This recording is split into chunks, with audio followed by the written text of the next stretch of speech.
Everybody, and welcome to Fayette, Alabama, and John Morgan Brown Stadium for the semifinals of the State 5A playoffs. 12-1 Homewood against the 12-1 Fayette County High School Tigers. I'm Barry Copeland, and along with Fred Morris and our Homewood broadcast crew, it's our pleasure to bring you the replay of this game tonight. And Fred, I guess you'd have to say, coming into Fayette as the visiting team, Fayette may have the advantage in terms of field location, but Homewood brings in an advantage in terms of size of its players. Homewood will be bigger on the offensive line, bigger on the defensive line. They're comparable in speed. And another intangible is this is the first playoff game that Homewood has played away from home, and it's an hour-and-a-half drive from Birmingham, so it is surely away from home. Well, for Fayette County, the senior running back, Rudy Fluker, who we'll see a lot of tonight, I'm sure, is considered to be one of the top prospects in the state. He has in excess of 958 yards on the season.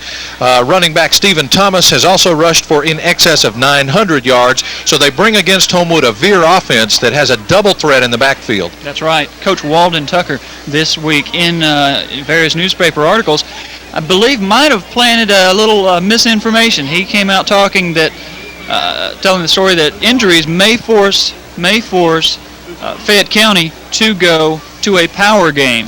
Injuries may take them out of their veer offense, and he was talking as though they will go to a power offense to try and go against this Homewood defense. I believe it might be a bit of misinformation because he has speed in the backfield, not a lot of size. Fluker and the other running backs that he has at his disposal aren't very big backs, but they are very quick. Well, the other thing that we should mention is the injury situation for Homewood. Of course, last week, some folks may realize, having watched the replay, that Scott Hogue went out of the game and never came back in. As it turned out, Scott ended up in the hospital overnight last Friday night. And unfortunately, it's our sad duty to report that Scott Hogue has ended his football playing career. Took a tough shot to the head, and he won't be back on this Homewood squad or any other squad. Talked with his dad at some length about that, and his dad said, you've got to put things into perspective. He's had a great high school football career. That's right. Certainly. And it's interesting that Scott was in the locker room tonight before the kickoff and had a few moments at his request. Coach Gannon let him to have a few moments with the team.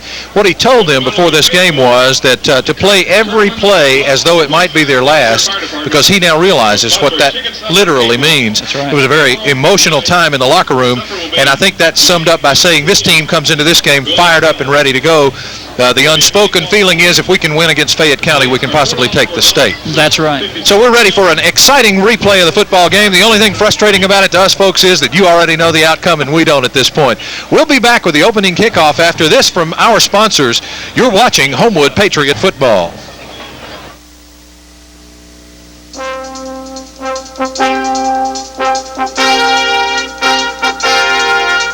South Trust Bank is pleased to support Homewood High School athletics and wishes the Patriot football team a winning season.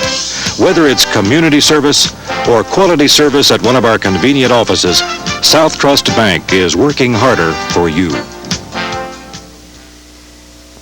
This fall, enter the Pepsi Bodacious Back-to-School Sweepstakes and win a free limo to and from school. It's Bo Jackson. School was never like this. Or a $1,000 shopping spree. School was never like this. And best of all, Pepsi will give the lucky winner up to $100,000 towards college. School was never like this.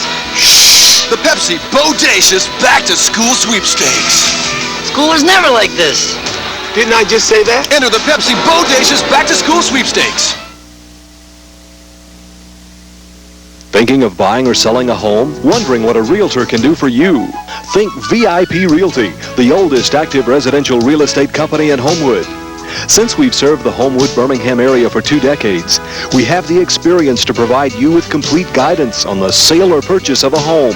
Plus, we're quick to respond from our centrally located Homewood office. And we give all our clients the VIP treatment. So what can a realtor do for you? A lot, especially if it's VIP Realty in Homewood.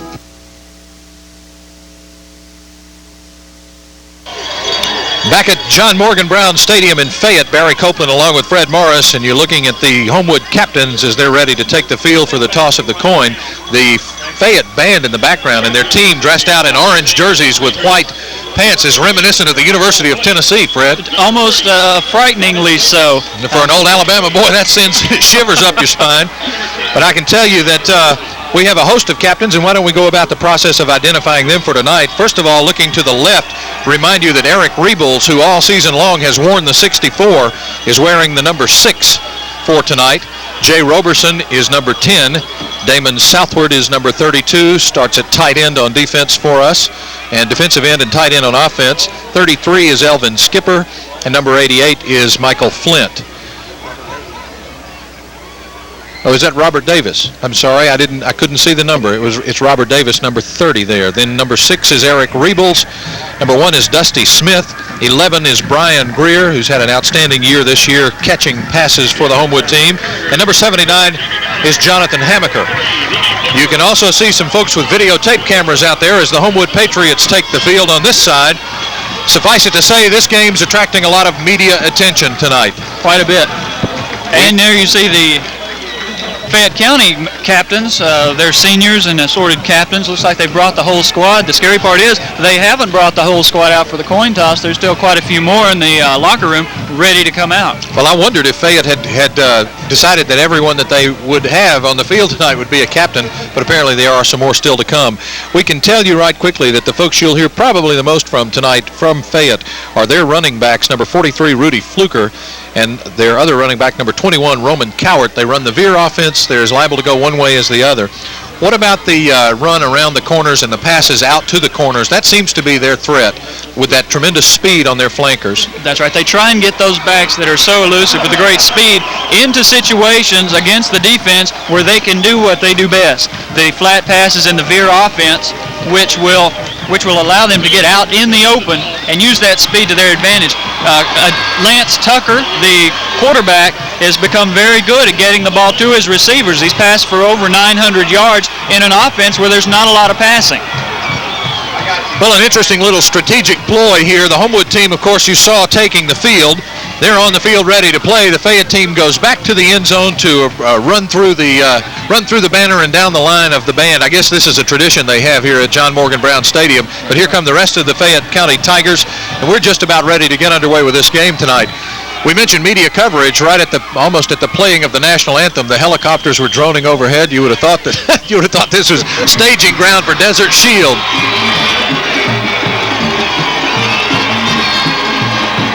You hear the reaction of the crowd across the way as Fayette's team takes the field. I think, Fred, it probably goes without saying tonight that it remains to be seen how critical the injury situation at Homewood is. Well, they've been lucky all season long not to have those critical injuries. They've had nagging injuries to knees, some ankles. Dusty Smith had a nagging ankle problem. Last week was really the first time all season they had players actually go down and out of the game in succession. They lost 3 key players in one drive, and that was the first time this year. Unfortunately, Scott Hogue, a casualty of that. Eugene Oliver dressed out tonight, but a knee that may keep him out of the game. He's already missed 2 of the playoff games that Homewood's had. Hanging up on Eugene just for a moment, I asked Coach Gann if Eugene would play tonight. We were out watching him take some pass receptions in warm-up, and he just sort of shook his head and had that questioning look on his face. So it remains to be seen whether Eugene Oliver, whether they're going to test that knee or not. Well, a lot we'll have to say about that will be dictated by the way the defense performs tonight. They're ready to tee it up here. It's just a few minutes before 7 o'clock. Wes Steed will do the kicking for Homewood, as he has all season long, and he's another one of the casualties, so to speak. Wes is kicking with a very stiff left knee. That's right. Wes has a stiff knee. He will only be pressed into service to do the kicking, and that's unfortunate because Wes has had an outstanding playoff series. Homewood, to get to this point in the playoffs, defeated Irwin in its first playoff game 35-6. Walter Welborn was next, a 10-6 victim, and last week Pell City fell 17-6. Fayette County, on the other hand, defeated Hartselle 27-21 in a close game. Russellville 17-14. Their arch rival Hamilton 23-16. So they've played some close games this season, and we're about to kick it off right now in the semifinals of the 5A Championship Series. Well, everybody's on their feet.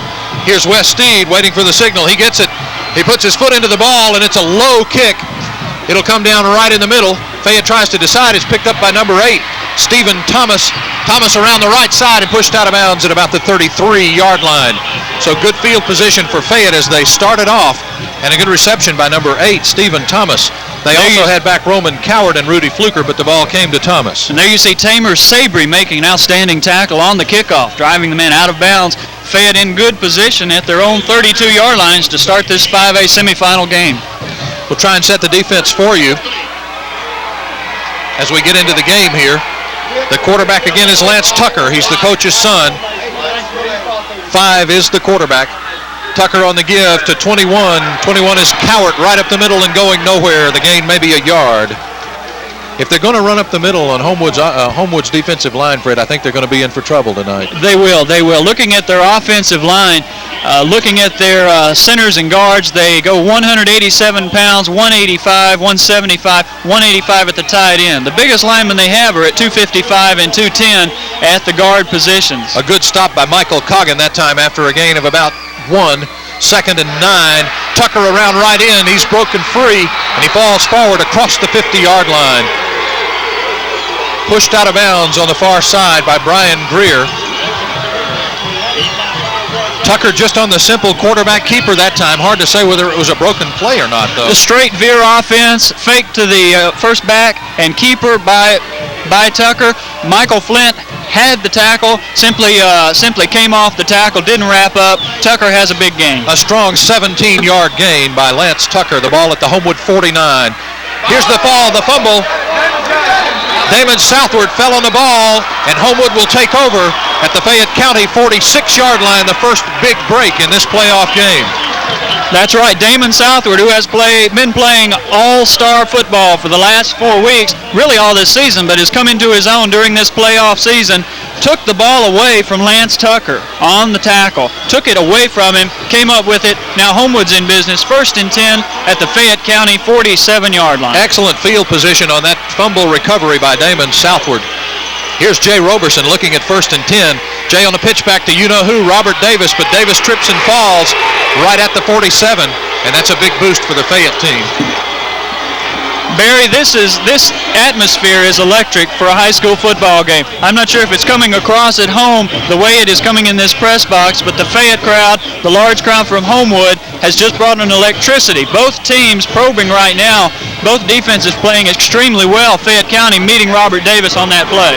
No gain. Call it 2nd and 10 from the Fayette County 47-yard line. Here's Jay Roberson.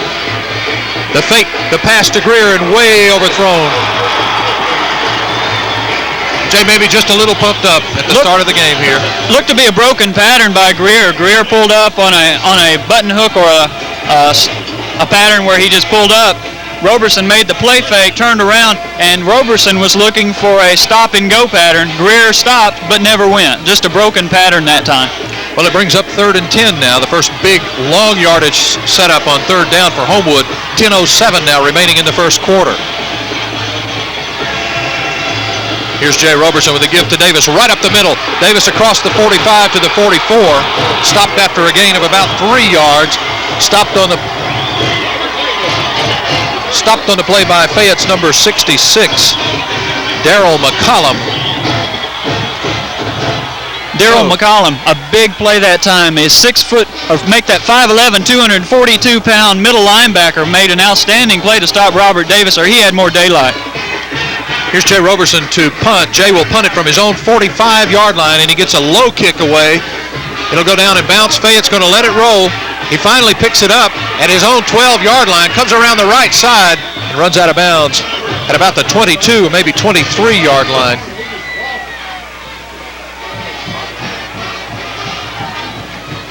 About a 30-yard punt that time, Fred.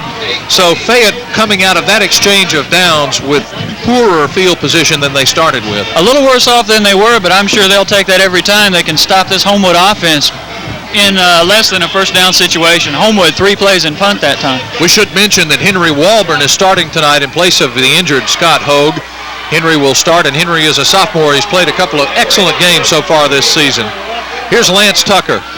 Tucker will fake to the first back through and keep the ball around his left end, way outside, wrestled out by Alexander Adamson, and then finally put out of bounds by Brian Greer, but not until he goes past the 30 to about the 33-yard line. Again, Fayette County testing the perimeters of this Homewood defense, testing the corners that time with, again, the veer play, simple veer, faking the first man, and Tucker keeping it around in. Looks as though in the initial stages of this game, Homewood, the defensive theory is to take away the pitch. Don't allow Tucker to get the ball to those speedy backs, and they're making Tucker run the ball himself. Isn't it interesting that Fayette County is not making use of its premier running back? I think Homewood, that's part of their plan to take him out of the game. Rudy Fluker. Here's a pass over the middle, incomplete, intended for Will Knowlton, but the pass thrown just in front of him a little bit. Good defense on the play. Basic Veer offense. Test the corners, test the corners, test the corners, and when those linebackers start running out of there, the delay to the tight end in the open spot. That time the pass a little wide, but a good play in theory for Fayette County.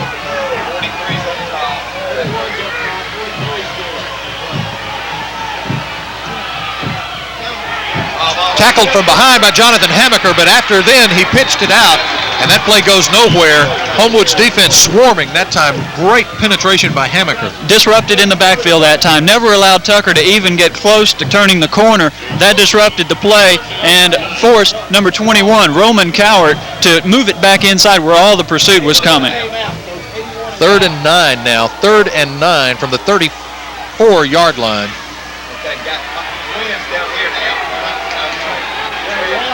Fayette sends Brian Richardson wide to the left. Tucker with his first passing situation. Lance will pass. Tucker will pass. He looks for Richardson, but he throws short to Fluker. Fluker dodges a tackle at the 47 and finally run out of bounds at the 38-yard line by Brian Greer. Flags are on the play.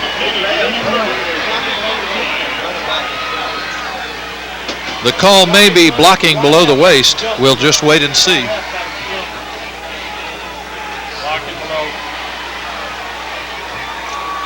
Two flags flew almost immediately. There was no question in the umpire's I believe that's mind. exactly what they're going to call, Barry, a block below the waist. It was an excellently set up play. Number 7 for Fayette County coming back. That's Brian Richardson was out on the pattern. 43, Rudy Fluker caught the pass. 7 was in a position to block. He got too low on the block. He did take out 2 Patriots, though. A 15-yard penalty, making it 3rd down now and about 15. 3rd and about 15. A very fortunate play for Homewood. That time they finally got the ball to Fluker in a position to do something with it. As I said, Richardson, number 7, making a block. Maybe an ill-advised block on that play. They had the first down. Okay, facing 3rd and 15 now. Lance Tucker will pass again. Rushed by Rebels. Rebels has him in the grasp, but completed to number 34, Jamie Ballard. Another flag on the play. I believe number 60, Danny Penley, is downfield. Matter of fact, he had to avoid the pass to keep from being in the way. So on the 3rd and 15, Fayette going in the air again, and you know something, they're not having a whole lot of trouble completing passes here in the early going. No, not at all. Perhaps they're taking advantage of this changes in the defensive secondary. That time, a blitz on Tucker, and he was able to avoid it and find the receiver. The only problem being one of his receivers downfield was a guard. 2 major penalties in the last 2 plays. The last one coming on a 3rd and 14. Now we'll mark off another 5 from the point of the infraction. We'll set the line of scrimmage for you. It's about the 23-yard line. This will bring up another repeat of the 3rd down, and it'll be about 21, the way I see it. This will be the third down that they've had in this drive. Well, as long as the momentum keeps going in the direction it's going, I'll take 3rd downs all night long, because ultimately we would score. Here's 3rd and 21 now. Tucker in an obvious passing situation. Fakes and throws into his own man. Throws on the run and completed. Completed to their number 1, Greg Lee. Lee finally wrestled down by Brian Greer at about the 44-yard line. Enough for the Fayette first down. These receivers are lightning fast, and they are testing the Homewood secondary. They surely are. That time he ran a pattern downfield. I believe ran Brian Greer downfield. As soon as he got Brian turned, he came back. But the key to that play was Lance Tucker avoiding the rush. Avoiding the rush. Lance Tucker using great athletic ability to stay on his feet and complete a first down pass. Fayette with 1st and 10 from their own 46 into the middle of the Homewood line, and it goes maybe 2 yards, maybe 3. Fayette so far doing an excellent job of mixing it up offensively. They're eating a lot of clock. 7:02 now remaining in the first period. The next 2 downs are very, very key downs for Homewood. Whenever you have a team 3rd and 21 and have them back on their end of the field and they come up and complete a first down pass by 2-3 yards, there may be a tendency to let down on the next couple of plays. These are key downs for Homewood. Here's the pitch out to number 8. He runs around the corner. Rebels grabs him, and Greer brings him down, but not until he's out at the Homewood 42-yard line. Brian Greer bringing him down after Eric Rebels grabbed him as he went around. They just turned the corner like lightning. That was Stephen Thomas, their number 8. Stephen Thomas that time did an outstanding job of setting up his block. He feigned to the inside as though he was going to cut it in and then cut it back outside, which actually set up his offensive receiver to be in position to make the key block to spring him around the end. Just an outstanding setup of the block to allow him to gain the yardage. Fayette with 4 first downs now, Homewood with none so far in this first quarter. 6:13 remaining. Here's another 1st and 10, and Lance Tucker wants timeout. The first break in the action here, and Tucker wants to talk about it a little. He may have seen something he hasn't seen before. Right now, the Homewood defense is not playing badly. They're playing very well. The difference being they're playing against a very, very good offensive team, and on that last play, it's indicative of the type of offensive squad Coach Walden Tucker has put together. Number 8 on the play, Stephen Thomas, as I said before, actually set up, I believe it was Alexander Adamson on that block, and then went around him. He set him up, and then number 1, Grady, had perfect position to make the block that sprung Thomas on the big play. We have seen this all season long, Fred, but the shot there that you're looking at there is indicative of what has gone on all season long. It's Coach Mike Thorson talking to his defense, helping them adjust to a situation with which they're not familiar. Not at all, not at all. I don't know that this defense can. It's been quite a while. It's not in the playoffs have they been up against something like this where the offense is just moving down the field on them. As you said, it's happened before, and Coach Thorson and the defense they've always been able to come up with something to put the stop to an offense. 9 plays in the drive so far by Fayette as they look at 1st and 10 now. The ball on the Homewood 43-yard line. Lance Tucker is the quarterback. Fluker, one of the setbacks. Cowart, the other setback. Here's the fake up the middle. Tucker keeps it and falls forward to about the 41-yard line. Michael Coggin on the stop for Homewood. I'm sorry, Lee Thompson on the stop for Homewood. Coggin and Thompson that time. Thompson that time just disregarding the fullback dive on the play and going after Tucker. The ball advances a yard, maybe a yard and a half. Call it 2nd and a long 8 now as the clock moves with 5:36 remaining. If you're just joining us, no score, but Fayette driving. Tucker will roll right and look. Intercepted by Elvin Skipper on the 27-yard line. Skipper maybe returns it a yard, but much more importantly, a Fayette drive is stopped. That's right. Elvin Skipper, again, being an opportunist, being right in position. That time the pass too high, and Elvin Skipper, Johnny on the spot to intercept it. And as we said before, they've come up with a way to stop these offenses all season long, and they've done it again. Just an excellent play by Elvin Skipper. So that gives Homewood now the ball and 1st down on their own 27-yard line. Here's Jay Roberson. He'll fake to Robert Davis and roll left. Roberson throws high over Alexander Adamson's head. Adamson had a step on the defender, who is number 3 for Fayette, Chris Smith. Interestingly enough, Dwight Whalen was on the deep route that time. That's right, and I had almost caught that ball. Almost caught it.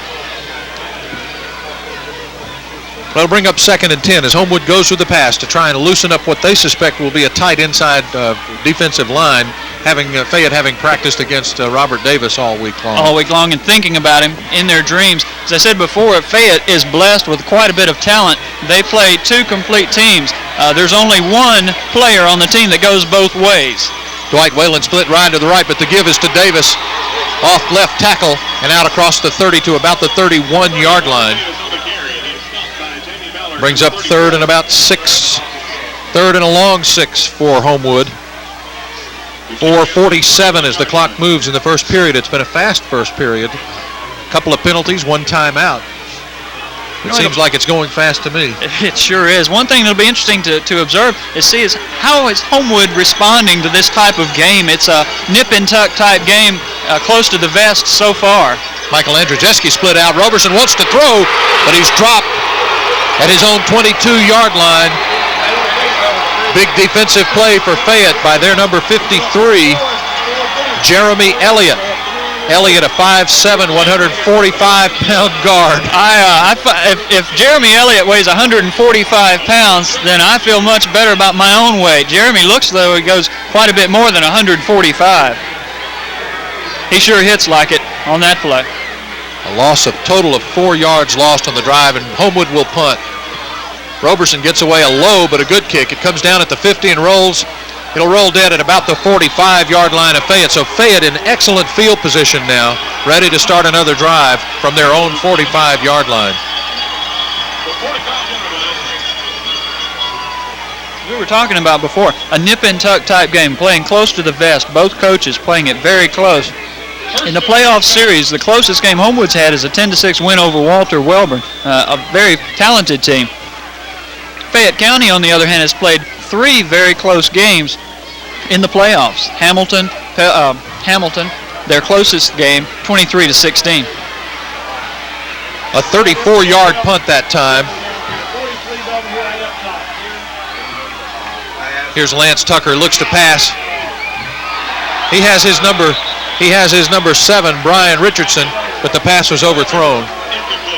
Richardson's managed to get in the open most of the time tonight. A very, very dangerous pass that time. Alexander Adamson out there in plenty of time and playing the receiver that time. A little lower pass, and Alexander's playing the ball, and it's 6 points Homewood. Fayette mixing it up tonight. 46 yards on the ground so far, 33 passing for a total of 79 yards total offense here in the first quarter. Homewood with -4. Here now 2nd and 10 for Fayette. They give up the middle to Rudy Fluker.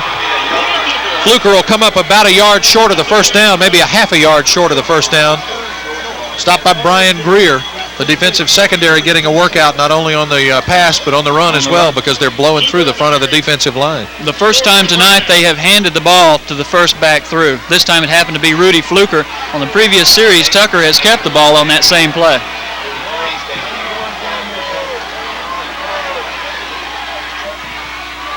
Here's the fake through. Tucker rushing out. Fumble on the play. Brian Greer tries to pick it up on the run. Damon Southward wisely falls on the ball. The second fumble of the game, Fred, and the second time Fayette in a driving position gives the ball away. One of the dangers of the option play, there is a tendency to leave it lying on the ground. That time Tucker not really putting the ball away when he was hit, and hit hard by the Homewood defense, and it simply came out. Brian Greer trying to make the big play and run with it. Damon Southward making the smart play and falling on it. Here's Jay Roberson with a 1st and 10 from the Fayette County 37. A bad snap, but the give right up the middle looked like to Rebels, first man through. He crosses the 35 down to about the 34, but there was a little bit of a bobble on the snap. Hands are cold, and so are footballs on a cool night like this. It's crisp here in Fayette County. It sure is. Temperatures expected to dip into the mid to low 30s before this game is over. But the hitting in this game has been very crisp and very hot.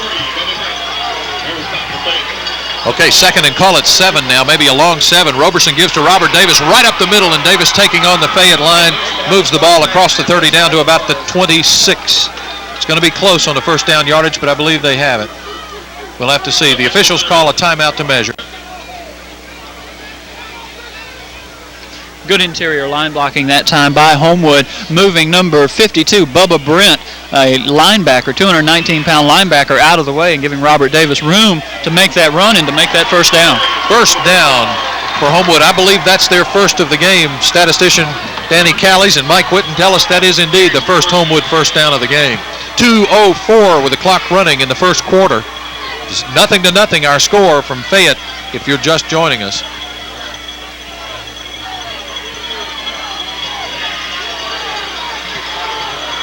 Here's Jay Roberson with another 1st and 10.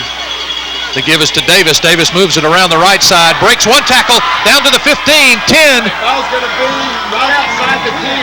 The ball is set down just outside the 10-yard line. Tremendous effort on second effort by Robert Davis that time.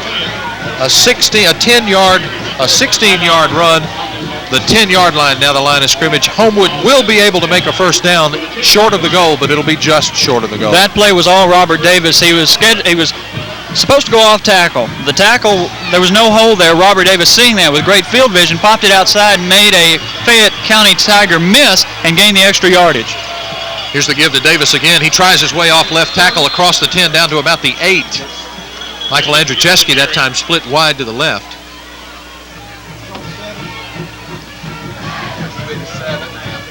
Whalen moves into the game. Andrzejewski comes out, bringing plays in and out. Hard to see the yardage markers here from looks like it's about 2nd and 8. 2nd and 8 from the 8. Big play here, big play here. Do you run or do you throw? Fayette County's thinking, which one are they going to do, because they're very good at both. Here's the pitch out to Robert Davis. Does he have the blocking? He's outside across the 5 maybe. Looks to be the 1. Very, very close. It's inside the 1. This may require a measurement. Looks as though they've got him inside the 1-yard line, Barry. We'll have to see. They're looking now at the the yard clock marker. is stopped with 42 seconds remaining. The officials are going to bring the chains all the way across. The ball is on the far sidelines, which in this stadium is the home sideline. We're on the visitor's side tonight as you watch. And you can see there the 3rd down marker, the ball just shy of the goal. We'll have to remains to see if we've got a first down or not. I don't know how you can get any closer and not have a touchdown. That's about as close as you can get. Robert Davis getting the last 2 or 3 yards that time on sheer strength. 3 Fayette County Tigers to try and head him off. Use speed and strength to get that far. And it looks as though it's just a little short. It's inches short.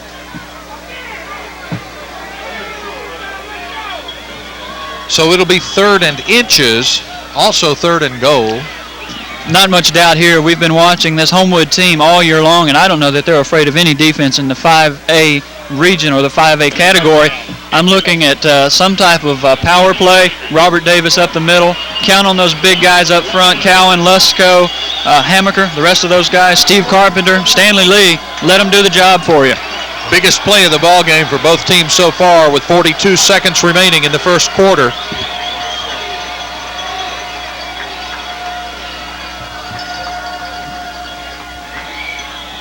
Everybody's at the line ready to go. You watch it with us. Jay Roberson breaks the plane and puts 6 on the board for Homewood.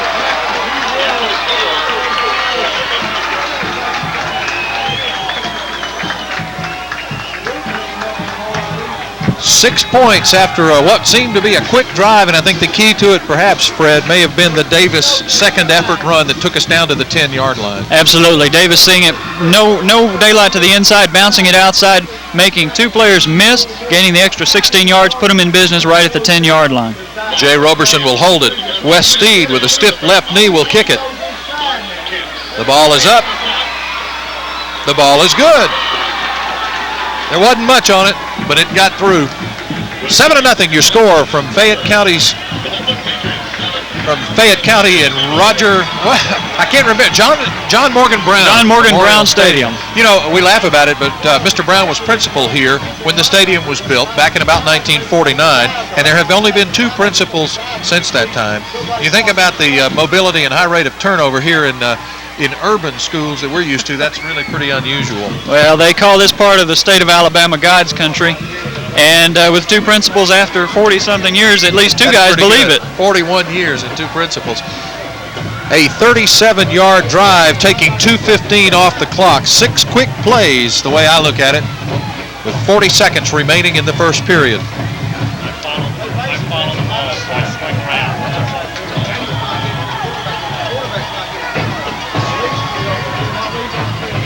Here's the kick.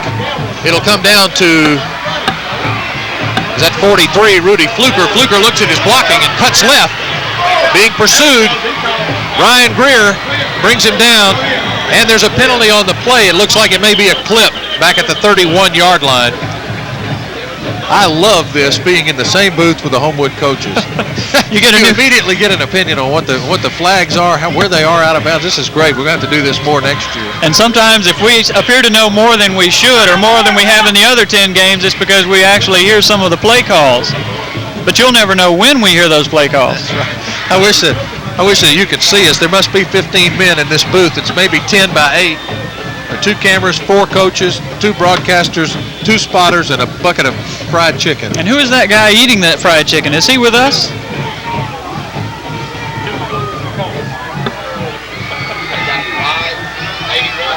Penalties being a major part of the story as far as Fayette is concerned tonight.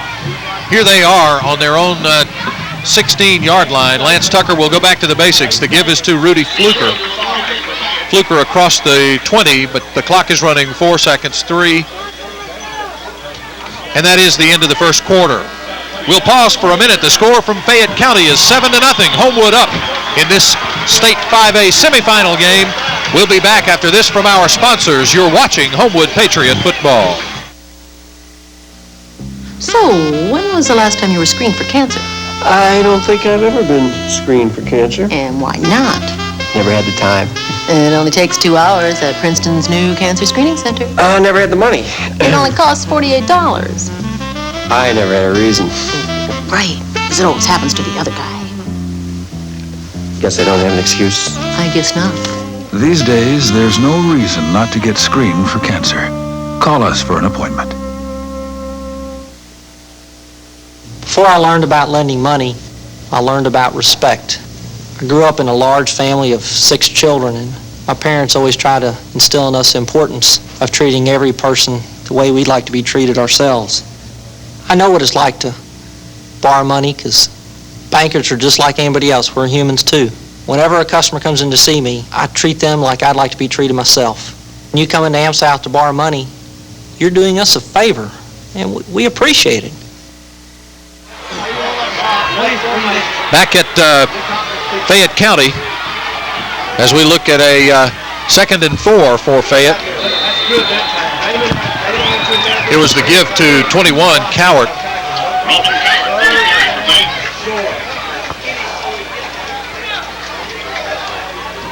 Stop that time by Michael Coggin. We're working on first quarter stats for you.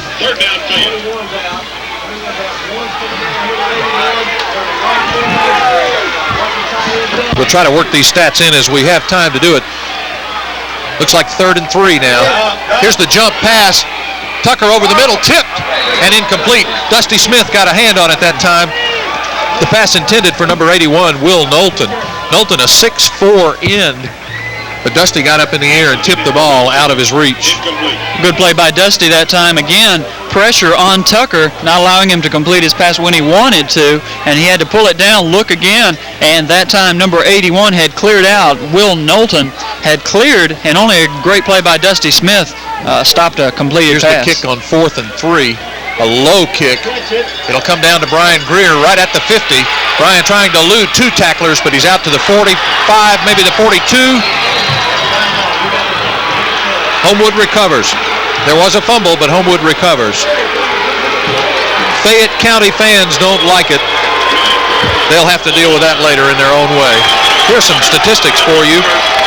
Fayette rushed the ball for 61 yards and passed the ball for 33 yards in the first quarter, a total of 94 yards total offense. Homewood with no passing yardage and 33 yards rushing. Fayette has tripled the total offense of Homewood in the first quarter. Homewood comes away with 7 points on the board. Davis, 7 rushes for 39 yards so far. Here's Jay Roberson rolling out in the grasp of 1, eludes 2, 3, hit down and hit hard at the 41-yard line. Jay gets up and looks like he's all right. But a hard hit for just 2 yards gain. Fayette with in excess of 90 yards and Homewood with 33 total offense in the first quarter. Keyser Driver that time putting a hard hit on Jay Roberson. You were saying Fayette County has tripled the offensive output of Homewood. Homewood that time coming alive in the last 3 minutes of the first quarter, and they've taken some of the sting out of this Fayette County offensive team. Here's the give to Robert Davis. Robert out across right tackle and moving hard. Down inside the 30, call it the 25-yard line. He just danced his way down there. He is so fast. He absolutely did. That time Eric Moulton in at fullback, throwing a good block. And the right side of that offensive line, Steve Carpenter and Stanley Lee, as they've done all season long, giving Robert Davis the room to make moves like that, using speed and balance to gain quite a bit of yardage for Homewood. 16 yards, 16-yard gain. The ball on the 25, 1st and 10. Here's the give to Davis again across the 20 down to about the 16. So Robert might have dropped and recovered his own fumble. This time another fumble. He falls on it. Fayette doesn't like it again. Fumbles have not gone their way tonight. No, not at all. And it's not because they aren't trying. They've got people around the ball. Unfortunately, it's always Robert Davis, and he's always 10, 12 yards downfield. The ball is now on the 16-yard line. 2nd and a short 2. Here's Jay. He fakes to Robert Davis, passing across to Alexander Adamson. Incomplete. Just out of the reach of Zan Adamson. Brings 3rd and 2 now.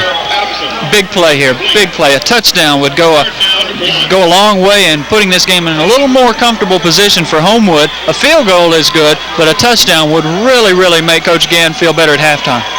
We saw Wes Steed kicking from outside the 33-yard line tonight in practice, so Wes could kick a field goal from this distance, but you're right, Fred, we need a touchdown. Here's the give to Davis, caught in the backfield. Strong tackle by Fayette's number 34, Jamie Ballard. That'll bring up 4th and about 3, and that'll bring Wes Steed, as you see, into the ball game. Wes will look at teeing it up at about the 25-yard line as he bends down gingerly on that left knee. Big play by Jamie Ballard that time, keying on Robert Davis. Roberson took the handoff to Robert, and so did Jamie Ballard. There about the time the ball was.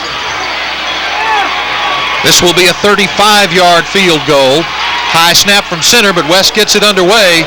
It travels far enough, and it is good. Put 3 more on the board for Homewood and call it now 10-0. Excellent kick by Wes Steed. Wes seems to have gotten a feel for how far he can kick the ball, and both the extra point and that field goal just made it over the crossbar. So Wes doesn't appear to be trying to muscle the ball over, just putting enough touch to get it there. I talked to Wes last Saturday morning. He lives right across the street from me, so I get all my inside poop from Wes. He could not flex his knee 1 inch last Saturday morning, so he has gone through a good bit of therapy this week to get it to where he can even walk out on the field, and he's just done an excellent job so far tonight, being called on to do the kickoffs and to do the field goal that you just saw and the point after on the first touchdown. Well, 10-0. Homewood up now with a little bit of cushion. 8:32 remaining in the half. And here's a low, long driving kick into and out of the hands of one Fayette receiver and picked up by Rudy Fluker. Fluker with a move on Rebels. Rebels comes back to catch him from behind. Finally brought down by Brian Greer on about the 28-yard line. So Fayette will stop. Boy, Fluker is fast. What an exciting player that time. He did not have any blocking in the direction he was going, and he had very little help where he came from that time. Yet he made 3 players miss, and you couldn't help but get the feeling as you watched him, hey, this guy could break this. He could actually go. He's touted as one of the top prospects in the state, and there's no doubt why. You're seeing probably 2 of the premier running backs in any class in the state of Alabama in this game tonight. Here's Lance Tucker. Tucker looks for his number 7, who brings it in at the 42-yard line. That's Brian Richardson. He's been a threat all night long, and that time he had 1 step on Elvin Skipper, and it was all he needed. Just a go pattern against Elvin Skipper, and number 7, that's Brian Richardson, made Elvin pay for a mistake he made in the coverage. A bad pass, had it led him correctly, would have been a touchdown for Fayette County. About 7:45 remaining now. Fayette with first down inside Homewood territory. Here's the pitch out to Fluker, pursued by Southward. They'll run him down at about the 43-yard line. Damon with excellent pursuit, bringing the play to the backfield of Fayette that time. A good angle that time, running Fluker to the sideline. Help coming over in the presence of Michael Flint, Michael Coggin, and Dusty Smith. Some of the rest of the defensive guys took good angles to the ball also, cutting off that play for little or no gain. Excellent pursuit that time by Damon, by Jonathan Hamaker. A loss of 2. The ball now on the 43-yard line. 2nd and 13, a short 13.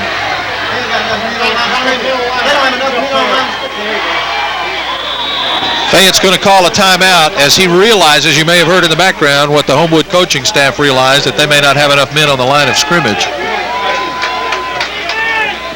For Fayette County to start out so well offensively and a fumble put a stop to it, it gave this Homewood defense and Coach Thorson time to make those adjustments we talked about. And Homewood, aside from the long pass play and a couple of other breakdowns, has really had the better of it in this half on defense. Oh, there's no question about it. And now time to adjust one more time as they have to deal with a problem that would have cost them another 5 yards, probably. A penalty at this point demoralizes Fayette going into the halftime. Afternoon, starting at 5 p.m. The cakewalk starting at 7:30.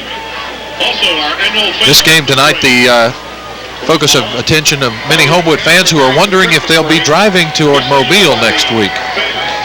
We're interested, of course, in the outcome, which has already happened at the point you're viewing this, but we're interested very much in the outcome of tonight's game between Valley and Blunt. That's right. And I believe they are playing in Pritchard. That's right.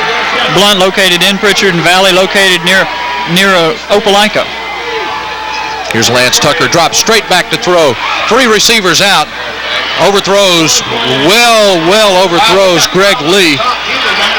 There's a flag at the 33-yard line.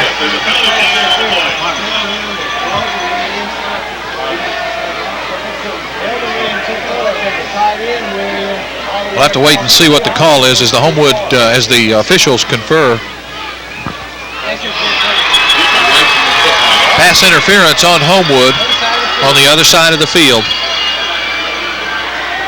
There you see the mark off.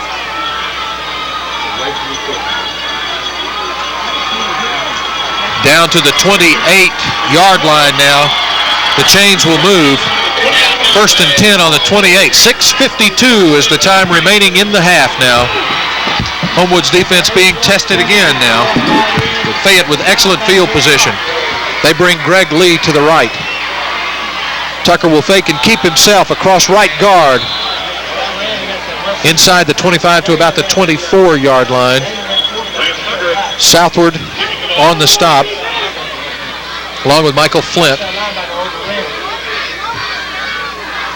Lance Tucker that time making the fake to his running back and then following him into the hole, hoping that the defender will take the fullback and that will free him up for the same basic type of play. And looks as though he gained 6 yards or so on that play. Yeah, call it 2nd and a long 4 now. Lance Tucker on the give to Fluker right up the middle.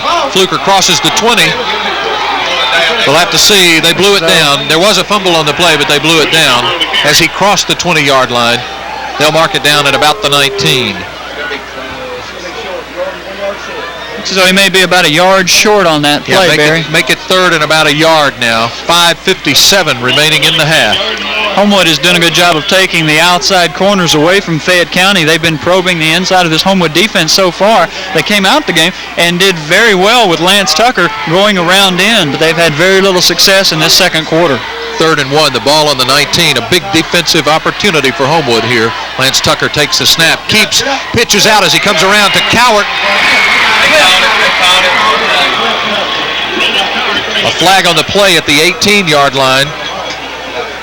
Thinking maybe a clip.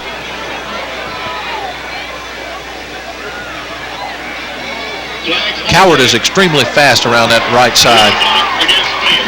Just as though he's blocking below the waist again in that section where that is illegal, and it's going to back Fayette County up again. You see the mark off. Brings the ball out now to the 34-yard line. Make it 3rd and about 15. Not only 3rd and 15, 3rd and 16 really, but the 3rd major distance penalty for Fayette in this half. And Fred, that's got to have been the story. I mean, they get momentum going and then they give it away. That's right. And these are plays that Fayette County has run all season long. So these wide receivers should know better than to block below the waist on those positions. Tucker will pass. He rolls left, plants, fakes, pursued, brought down by Michael Flint. Flint, number 88. Also Coggin. Excellent pursuit by the Homewood defense, and that brings up 4th and a long 14. I believe they're out of field goal range. Well out of field goal range. Call that a coverage sack that time. Tucker with 2-3 opportunities to throw the ball and nobody to throw it to. One of the coaches just said that there were no backs out of the backfield in a pass pattern, and that's the big reason. That Homewood secondary had a chance to cover up the Fayette County receivers. Nowhere to throw it. Homewood wants a timeout, as you'll see the guys come over to talk to Coach Mike Thorson a little bit. 4:40 is what we have left in the first half of this football game. Homewood is up 10-0. Up 10-0 on the strength of a less than a yard Jay Roberson quarterback sneak and about a 35-yard West Steed field goal. Homewood not up on the statistics end of the game tonight, but up on the scoreboard, and that's what's important. That's what counts. Making the most of your opportunities when they're presented is what Homewood has done this evening. They didn't drive very far, but they were very effective. Robert Davis, the big run, and moving the ball down into scoring position. Jay Roberson and that offensive line doing an outstanding job of pushing it over and on the field goal drive as well. Here's the punt now. Back from about the 50-yard line, and it's a low punt. It'll roll out of bounds at about the 25, maybe about the 15-yard line. About the 15-yard line as we look at it at an angle. Now I'll give you some stats here. In the passing department, we're 0 for 3. In rushing, we're beginning to come up a little bit. 14 rushing attempts for 58 yards. Robert Davis, 10 carries for 62 so far. Fayette, however, exactly even with 64 yards passing and 64 yards rushing. So their total offense now at 128. The big difference, as Mike Whitten points out, is 10 points on the scoreboard. Homewood takes over. And the flags fly before the ball is snapped. A dead ball foul. I guess it will be delay of game. Could be delay of game. No, it looks like someone might have entered into that neutral zone of some kind. Illegal procedure against the Patriots. Backs us up even further.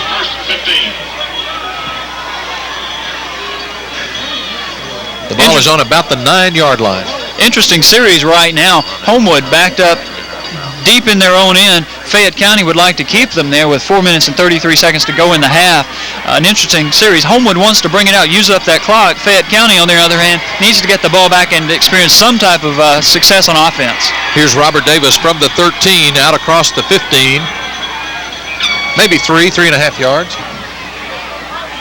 Robert Davis on the carry. Number 66, Darryl McCollum. Sorry, Fred, I was giving yardage indications that were 5 yards off. It's a little tough at this angle. The line of scrimmage is now the 11 after the 5-yard penalty. Thank you, sir.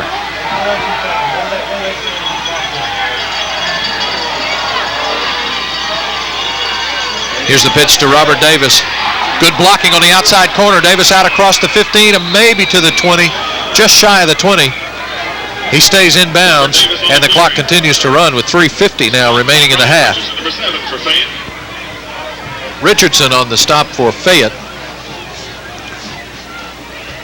Richardson, the receiver who burned us offensively a couple of plays ago, getting a step out ahead of Elvin Skipper. The only man listed on the roster is the only man that goes really both ways on the roster for Fayette County. That's impressive. I noticed that at the beginning of the game. They don't have anyone playing double duty.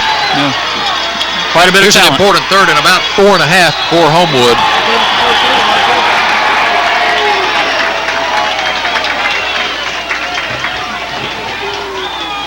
Offsides against Fayette is the call. Encroachment, I guess the technical term. That should be enough for the first down, but we'll have to see.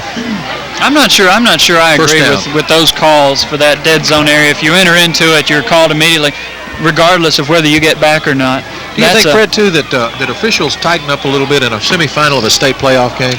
They appear to. They like to call it a little closer, call plays that some holding calls that may not be called earlier in the season. They're all trying to do a good job, though. Here's Roberson with the pass. Intercepted. Oh, my. We'll have to see if anybody can stop him. Touchdown, Fayette. Big play for Fayette County. They're number 88. He's our driver. That's driver number 86, a linebacker. Kezar Driver. Kezar Driver. A big play for Fayette, turning around the momentum and, more importantly, putting 6 on the board here late in the first half. Driver just floating out in the flat. Obviously, they watched their films on Homewood, just drifted out in the flat. Roberson put it up, and Driver took it in for 6 points for Fayette County. Fayette County wants a timeout. There may be some question about whether or not they'll go for 2. 1 man short on the extra point team. That's always the longest run a player will ever have, is when he's sitting on the sidelines. All of a sudden he realizes he's supposed to be in the game, and that 30 yards between the sideline and the huddle is the longest run players usually ever make. That's Fayette's final timeout for the half. They now have used 3. You can see an indication in the background there of the crowd that we have here tonight. There are people lining this field. There are people in the end zone bleachers in the other end of the stadium. Homewood's visiting stands are absolutely filled. The opposing stands are filled. The paper had predicted maybe as many as 4,000 people tonight, and I wouldn't be surprised if they're not close to it. Talking to several people from Fayette County High School earlier in the week, this is the biggest event in Fayette County so far this year, and the thing that has a lot of people excited in Fayette County is they've been to this round of the playoffs before. Last year they made it to the semifinals only to lose, and the season before they made it to the semis, so they've never gotten into that championship game, and many of them feel this could be the year. Here's the attempt by Jeremy Elliott, a straight-ahead kicker. It's a fake. The pass was intended to number 7, Brian Richardson, but it was incomplete. A fake all the way on the part of Fayette. It could come back to haunt them. 10-6 is the score. 2:55 remaining in the first half. As Fayette fails to capitalize on a 2-point conversion, fake extra point attempt. Remains to be seen what that will do to the team's morale. You know, you have to wonder, or I find myself wondering, with a team with the type of talent that Fayette County has, obviously their snap from center wasn't very good, and you have to wonder, I guess we're fortunate to have a Wes Steed on our team and a good kicker, but with the type of talent obviously Fayette County has, where are all the good kickers up here and the snappers? Good question. At this late in the season, a bad snap from center should never happen. It looked to be a fake all the way. You don't think so? I think he snapped it on rolled it back there, and number 34, the holder, Jamie Ballard, just couldn't handle the snap. Well, here comes the kick from Elliott. A good, strong kick that time. Davis has it. Stopped at about the 23-24-yard line after a good return. So Homewood will have 2:50 now to put it into play. Robert Davis, number 30. Sam Patton coming through that time with a good kickoff, a stop on the kickoff of Robert Davis. Michael Walden, another promising sophomore, seeing some action on that special team. You know, we not only miss Scott Hogue in defense, we miss him on special teams as well. Scott's always one of the ones around smothering that ball on all kicking plays. Well, here's Homewood with the ball on its own 24. Roberson has 1st and 10, and here's the give to Davis. Davis will go across the 25, maybe to the 25 and a half. An inspired Fayette County defense right now. This Homewood offense would be well served to put a first down on the board, possibly 2, run out the clock the rest of this half. To give the ball back to Fayette County, a punt right now by Homewood would put Fayette County in very good field position up around their 40-45-yard line. And you don't want to do that to a team that's really enthusiastic and actually back in this ball game. Greer and Adamson split left. Here's the pitch throw to Davis. Davis out across the 30 to the 35. Flags are flying. Robert Davis on the carry. There are penalty flags on the play. Looks like the preliminary call is holding against Homewood in that interior line.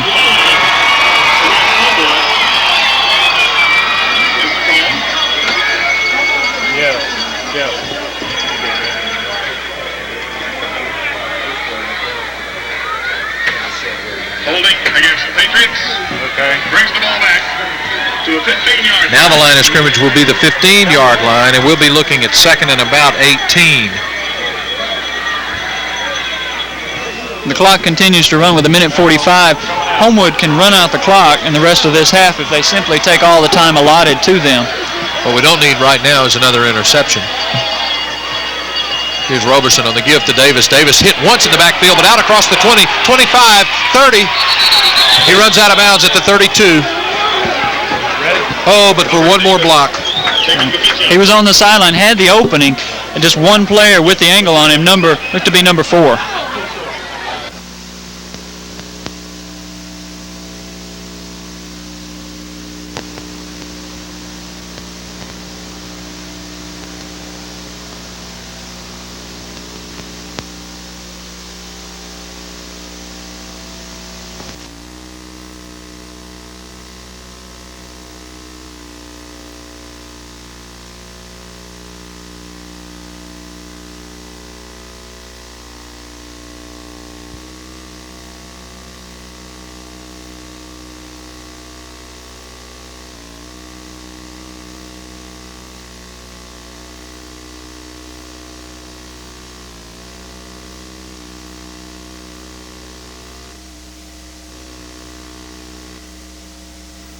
Now at the 32, 1:29 is the time remaining in the half.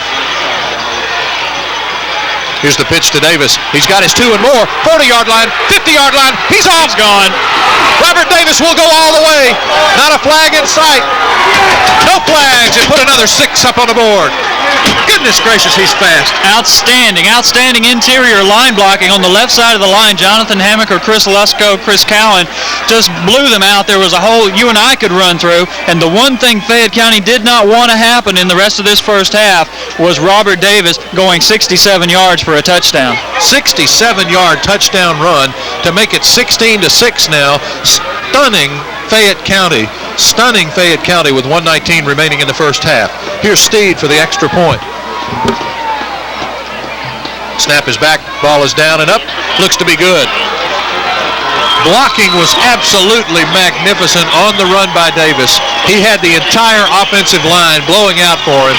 And Fred, as you said, there was a hole large enough to drive a pickup truck through in the middle of that line. There sure was. And the one thing Coach Walden Tucker did not want to happen just happened to the Fayette County Tigers. Robert Davis making his presence felt, 67 yards. And the way the Homewood defense is playing, and I hate to say it this early in the game with a minute 19 seconds to go in the half, but he might have taken Fayette County out of this game. He may have indeed.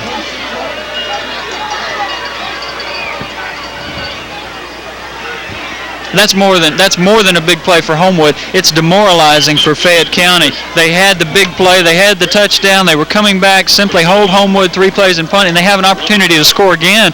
Homewood answers with a drive and a 67-yard plunge. They went right to Fayette County's heart. Davis with 160 yards now on the night, and we're in the first half. Here's the kick by Steed. We've got an offside, some kind of penalty here. 60 was offside.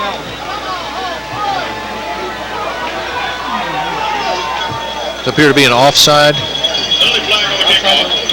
Offsides against Homewood. We'll move it back 5 yards and kick it again. How's that chicken, Tommy? It looks good. It's probably cold. Thinking about halftime just ahead of us here, 2 band performances. The Homewood Patriot Marching Band, complete with all the Flag Corps, and the Star Spangled Girls are here with us tonight, having made the trip up through Tuscaloosa and up State Highway 43 and then County Road 171 and take a right at the 4th light, and here we are. Here we are. John Morgan Brown Stadium. Just a great night for high school football. A lot of electricity in the air. 2 teams giving it their all. Ball taken in by number 81, Will Knowlton, and Knowlton moves it well up across the 45 to maybe about the 46 or 7-yard line.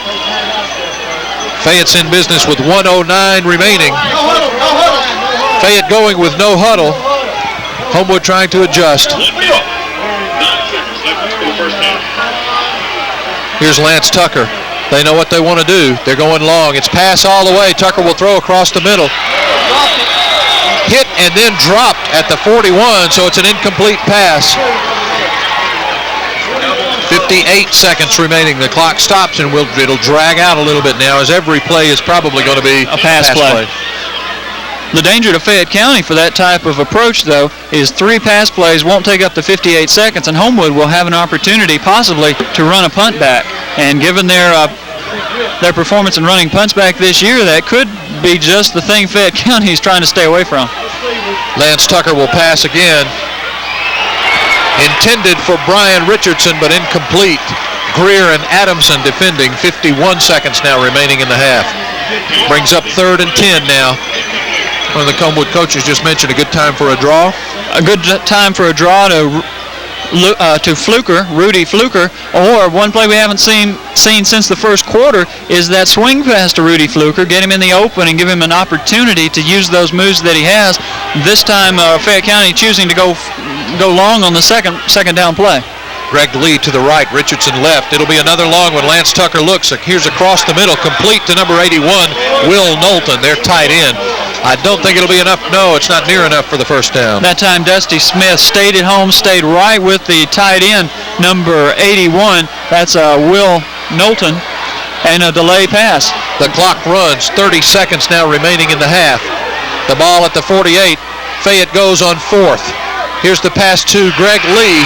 Lee at the 40, falls forward to the 35, but he has a first down, and he'll stop the clock at about the 36-yard line.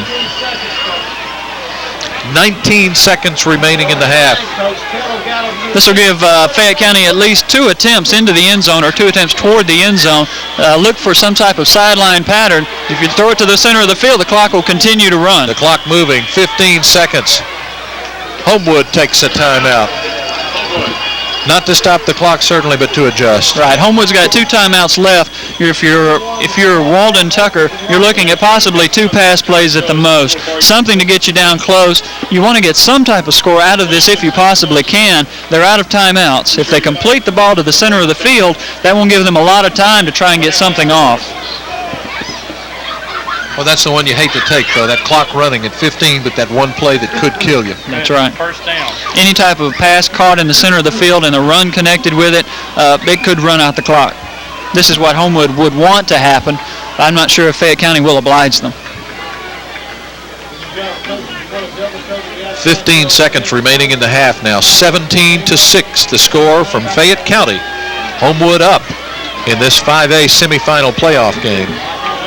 Homewood guarding against the fluke touchdown with Robert Davis at a deep safety, utilizing that speed.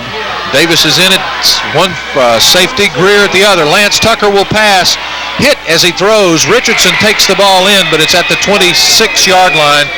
The clock is running at 5 seconds remaining. Fayette tries to amass its team on the sidelines, but the clock runs out, and that's the end of the half. It's been an exciting first half. We look for even more excitement in the second half.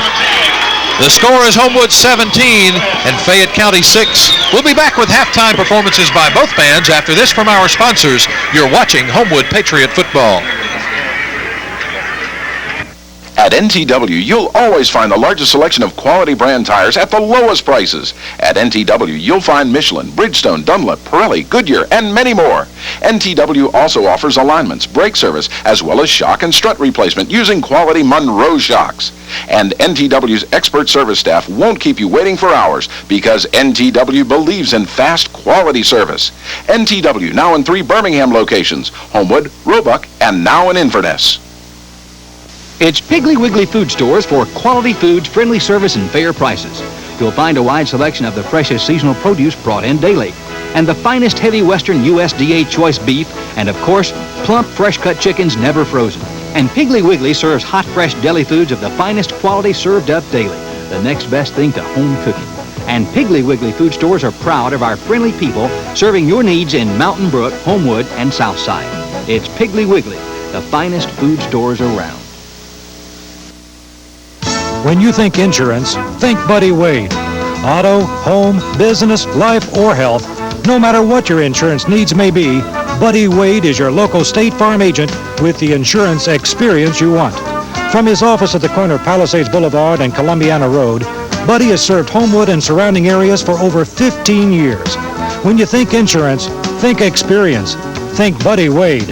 Come by and visit his office or call 942-4444.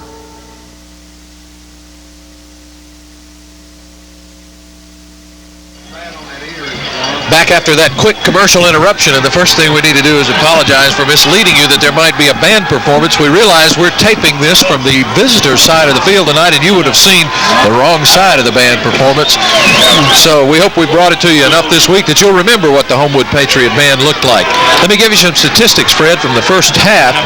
Homewood, of course, 17, Fayette 6 is the score.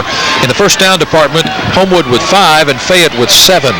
Homewood rushed the ball 19 times for 156 yards. Fayette 14 rushes for 64. The difference comes in passing. Fayette has passed the ball 13 times, completed 6 for 90 yards. They had 1 interception. Jay Roberson for Homewood passed the ball 4 times, no completions, and of course no yardage. Total yards for Homewood 156, for Fayette 154. Very even statistics, but a lopsided score, and we like it that way as we get set to watch the second half of play in this, the 5A semifinal game. Elliott advances on the ball and puts a big toe into it, coming down to Robert Davis at the 10. Davis across the 20, the 25, the 30, cuts right. Hard hitting down there, but he brings the ball out to the 32-yard line, and Homewood will go into business from the 32. Stop on the play by Fayette's number 85, Reggie Agnew.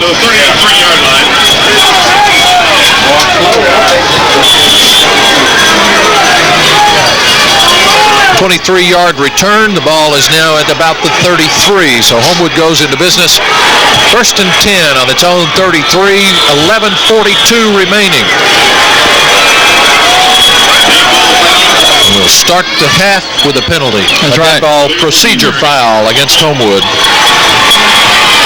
That might have been Steve Carpenter or possibly Jonathan Hamaker that time, just slipping the count a step. That'll cost him 5, bring up a first and 15.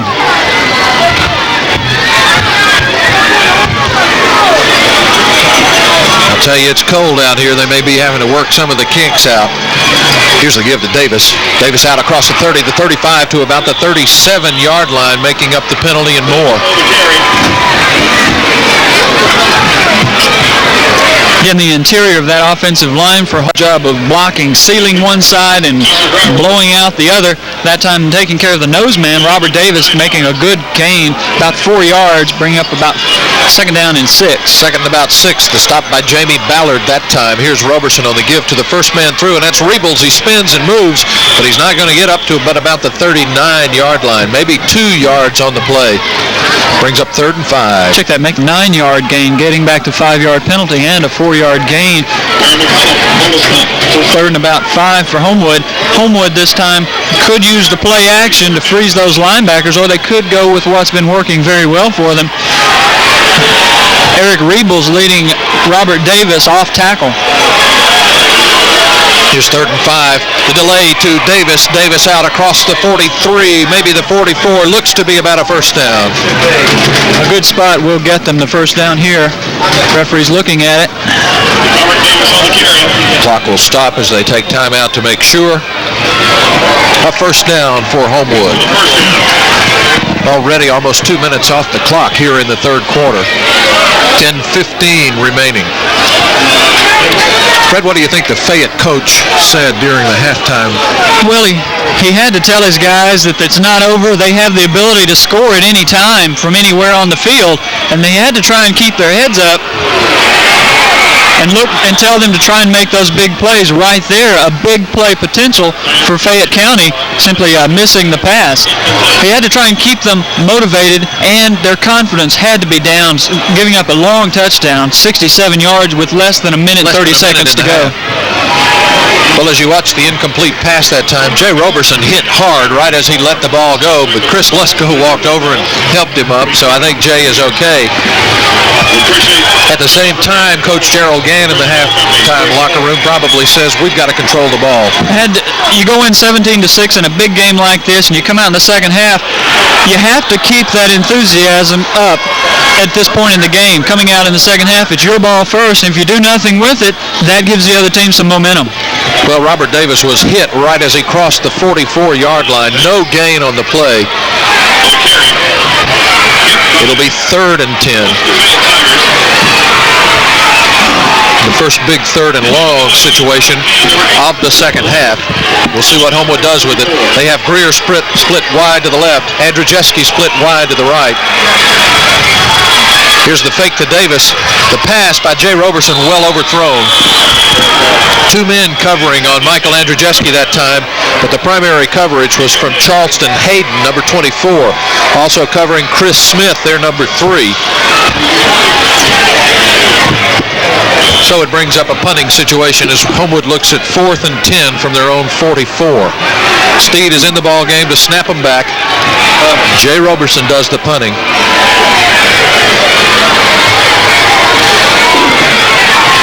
Punt is blocked. The punt is blocked. Recovered by their number 60, Danny Pendley, and that's a big swing of momentum. A big swing. That time rushing only one man getting in and getting a hand on the ball to block Roberson's punt. Inexcusable. Whenever one man comes in, the up back should take him and keep him far enough away from the kicker. Just an incredible extra effort by the Fayette County player. Here's Lance Tucker, but as the play goes to Coward around the right side, the whistle stopped the action. The penalty occurring before the snap of the ball, and it'll be a legal procedure against Fayette. Incredible almost that Homewood has not completed a pass in the game tonight. Not at all. Fayette County doing a very good job of covering those receivers. They've obviously watched their game tapes, their films of Homewood, and have studied them very closely to get an idea of the routes that Homewood runs, and they haven't changed those routes very often this season. Fayette County's making them pay for that right now, covering their receivers very well. First and about 14 now, 15. Tucker will throw, but incomplete. Brian Richardson out on the right side trapped it as it came down.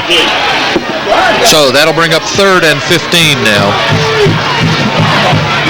2nd and 15, that's right, they replayed the first on the penalty. You know, as big as that play was on the block punt, a bigger play might have been Jay Roberson's effort to tackle the Fayette County Tiger before he could pick up the ball and run for the touchdown, because the way Homewood's been playing defense, they may not score easily. No question about it. Jay made that grab, and that was a big difference.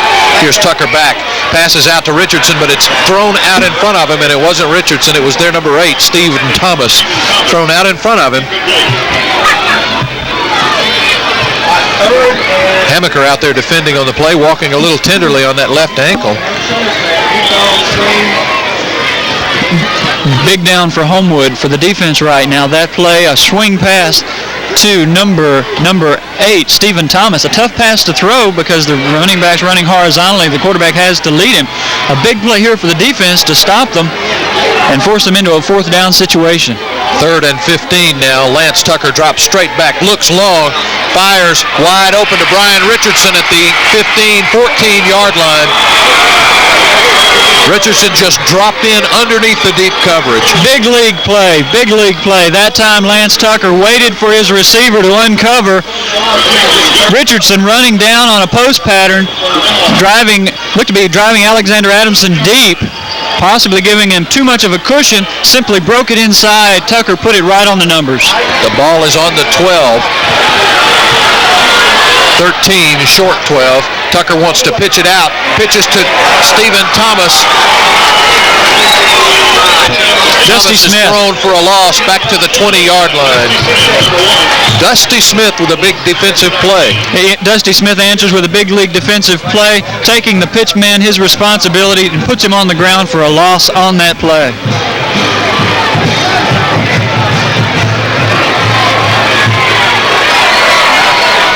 It's a loss of about 6. The 19 is now the line of scrimmage. 2nd and 16. Tucker drops straight back. He looks left. Richardson coming back. Tucker still looking. Richardson to catch, but no, incomplete in the middle. No flags down. Defended by Dusty Smith. And Brian Greer, excellent pass coverage back there. Double coverage on number 7, Brian Richardson.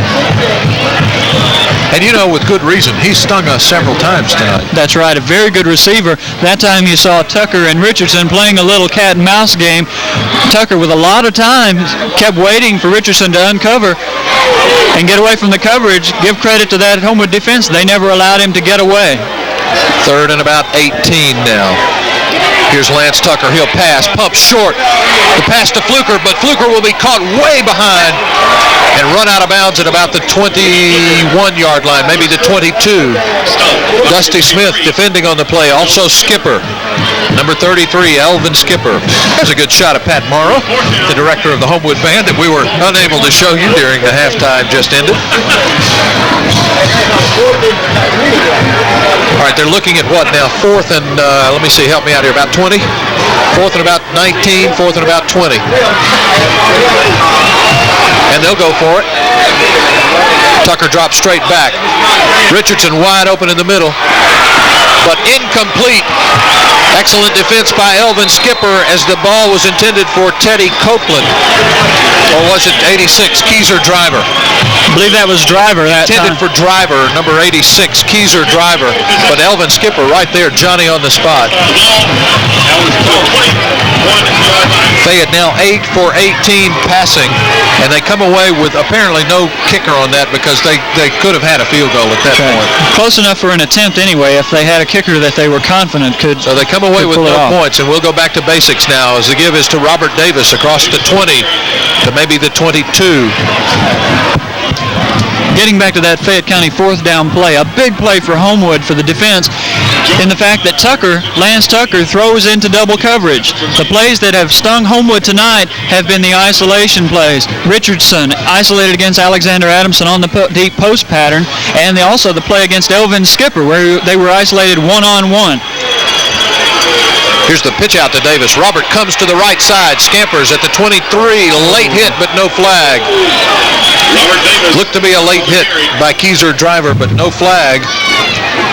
Davis will get yardage out to about the 24-yard line. I think the difference in that play, the late hit, call it a late hit after the whistle a little bit, was the fact that Driver did not hit Robert Davis with his helmet. He hit him, fell on top of him with some degree of impact, but did not hit him with a helmet. That's a big difference.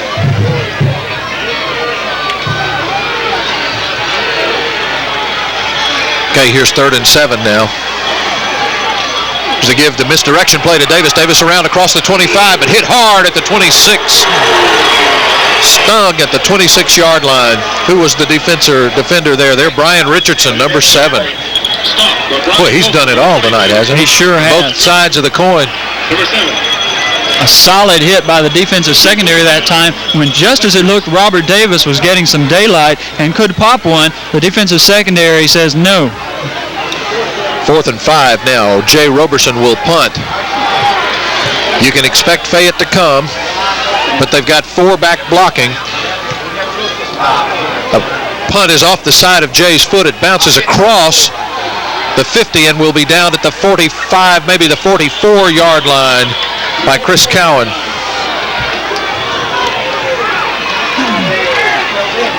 .458 remaining in the 3rd quarter. Fayette with excellent field position now at their own 44.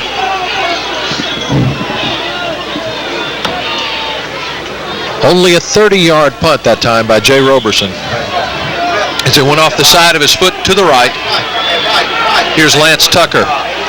Rudy Fluker, the setback. Steve Cowart. Misdirection, broken play. Lance Tucker makes some of it. Fumble. Fallen on, though. Tucker fumbled the ball at the 45-yard line, and Tucker is slow coming up.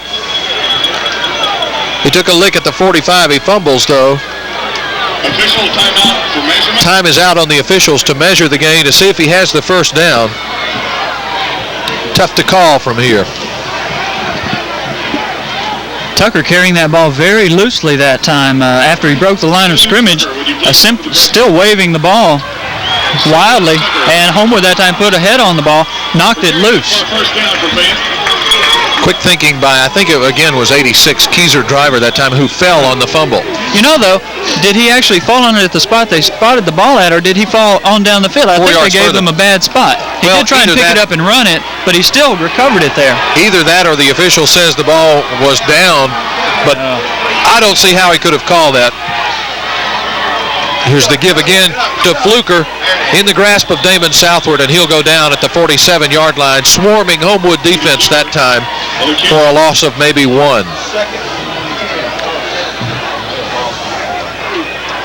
The stop that time by Michael Coggin and also by Damon Southward.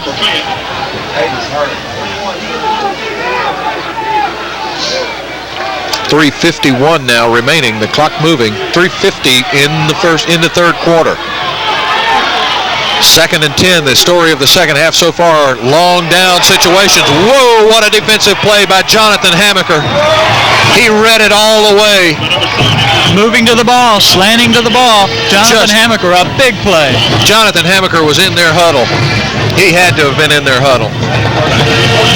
Fayette County has run the fullback or run the veer play inside so seldom tonight that at this point the Homewood defense isn't giving it a second thought. They don't consider that a threat, so they're going straight for the quarterback pitch man.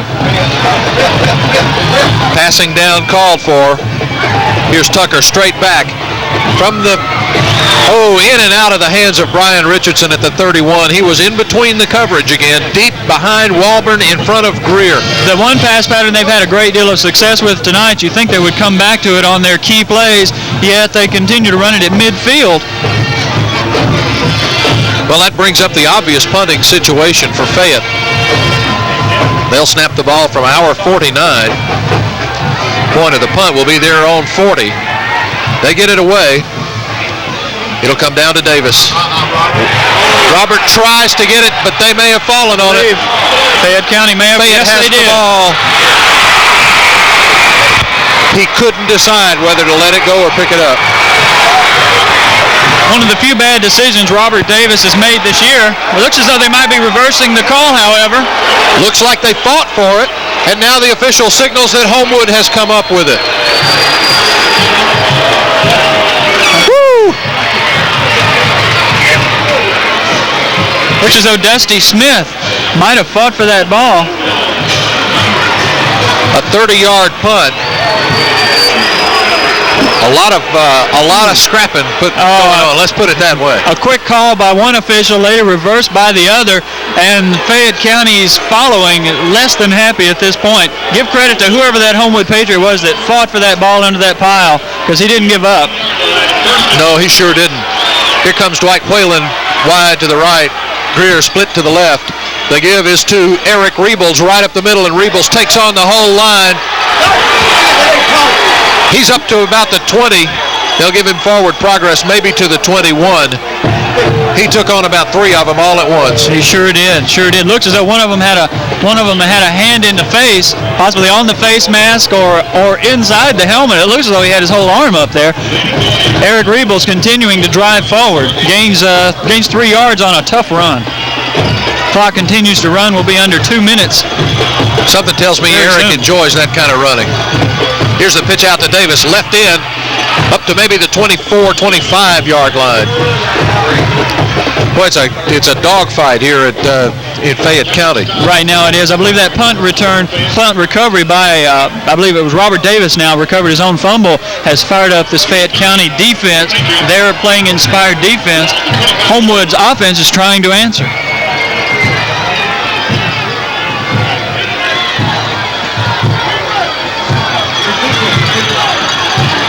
Big third down and 3 to go now. A big third and a long 3. Here's the give to the franchise. Robert Davis hit hard by Keyser Driver. Hit him as he came across the line of scrimmage, and the play will go for no gain. Like that Reggie Agnew that time. Reggie Agnew coming in full force, catching Robert Davis unaware, put him on the ground. A big-time hit by Reggie Agnew. Robert Davis that time, no chance to even get started. Davis 20 carries on the night for 187 yards. Jay Roberson will kick it now. Here's the punt. Jay gets it away at about the 15. Excellent punt. It sends Rudy Fluker way back. He takes the ball in at about his 37 and brings it up to about the 47. Roughly a 10-yard return by Rudy Fluker, but an excellent punt that time by Jay Roberson. If you ever needed a good punt, that was the time. Jay got off a good one. The only danger being out kicking his coverage, and that allowed Fluker a little bit of yardage or a little bit of time to get his yardage back. Luckily, only a 10-yard return by a man who's very dangerous on those punt returns. A 39-yard punt by Jay as you watch the clock count down in the third quarter. Good stop coverage on the punt that time by Lee Thompson. 30 seconds remaining in the quarter. Lance Tucker now moving 1st and 10 from his own 47. Here's Cowart. Cowart's out to the races. Brian Greer behind him and brings him down at the 30-yard line. Oh, a run by Cowart. Gosh, he's fast. That was the play. That's the inside veer.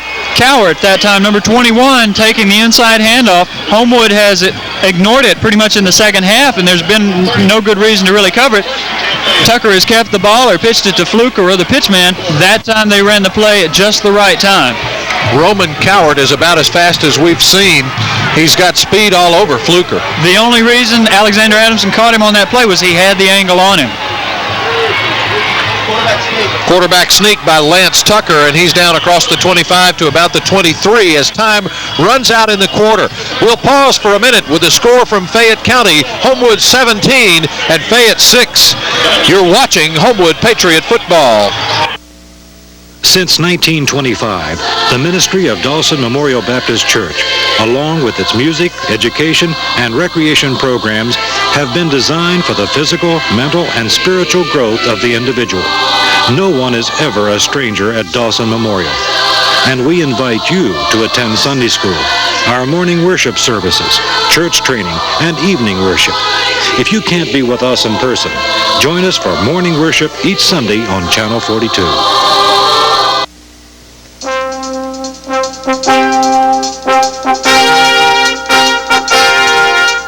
South Trust Bank is pleased to support Homewood High School athletics and wishes the Patriot football team a winning season.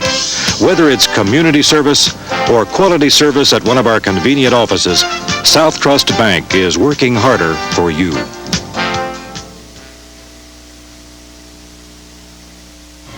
Yeah. Looks like it might be.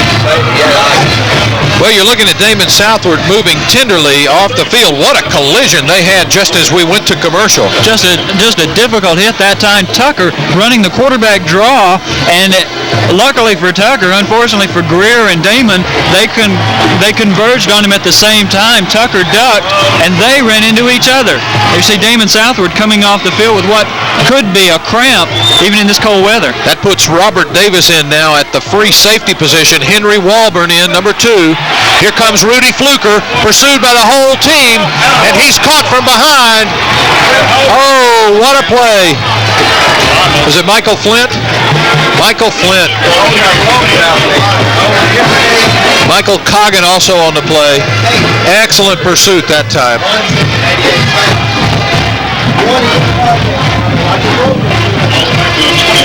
A loss of 6 back to the 29-yard lines. Greer is back in. He's holding that right shoulder, but he's back in at the free safety position. Brings Robert Davis out. 3rd and 9 now as Lance Tucker drops back. He'll go to the air again. Thrown to Brian Richardson, but thrown to the wrong side. And Richardson dives but can't catch it. That time a bad pass by Tucker. Tucker just not hitting those receivers on that out pattern or that hook pattern. Just not getting the ball there with any degree of authority. Number 7 that time was there in position, Brian Richardson. Tucker just missing the pass. Alexander Adamson could be giving him a little too much room, too much cushion on those plays. Well, we also need to say that Tucker is being pressured too. The line is getting to him now as the game gets old. Here it is, 4th and 8. And Fayette going again with 11:15 remaining in the ball game. He'll look long and go long. His man is Richardson, and it's overthrown again. This time an offensive pass interference penalty. Could be offensive interference. It looked as though Richardson backed into him. Yes, Alexander Adamson out there in good position. They're going to call Richardson for running into Alexander Adamson. That's the call, as we suspected, offensive pass interference. Oh my, wait. They have called it against Homewood. the Homewood players were congratulating each other and very enthusiastic. Now they're going to mark it off against Homewood. Now they are taking it against Homewood. Tremendous disagreement, as you can hear from the Homewood fans. That's a difficult Homewood call moves to back, take. and that puts them in. That puts Fayette in excellent field position now, just inside the 15-yard line. Hard to understand the call, how the intended receiver was in front of our defender, and he was backing into him. Well, at any rate, here's 1st and 10. That gives to Fluker. Fluker's across the 15 down to about the 13. Call it 2 yards on the play. Sam Adamson on the stop. Also in on the play, Flint and Coggin. Damon Southward back in the game right now. Damon suffering some leg cramps earlier, was out of this series of plays. You can get some leg cramps in 30-degree temperatures. I'm glad to see him back in. Here's Tucker, and here's the give to Fluker. Head on, Matt. Big play by Mr. Rebels. Big play by Eric Rebels. Maybe a yard. Call it 3rd and a long 7. Number 7, that's Brian Richardson, the hot receiver for Fayette County, comes back into the game right now. You can look for Tucker to put it up. All right, Richardson comes wide to the near side. He's the only split out. Timeout called by Homewood.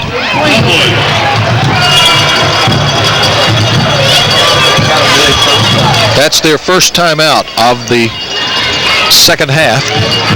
They have 2 remaining. 10:07 is the time we have remaining in this. This has been an exciting football game. I guess they all are when you get this far, right? When you get this far into the season, everything is exciting. Interesting situation. Key play for Fayette County. Key play for Homewood. 3rd and looks as though 8 yards to go. In the previous series, when Fayette County's had any success throwing the ball and they're in a passing situation now, they have thrown to their left side. Brian Richardson or Greg Lee, one of the other players, on the left side.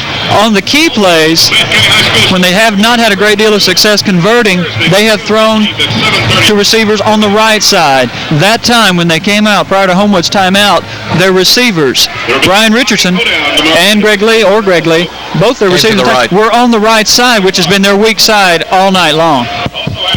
Fayette is in the middle of what is so far an 8-play drive, starting at their own 47-yard line.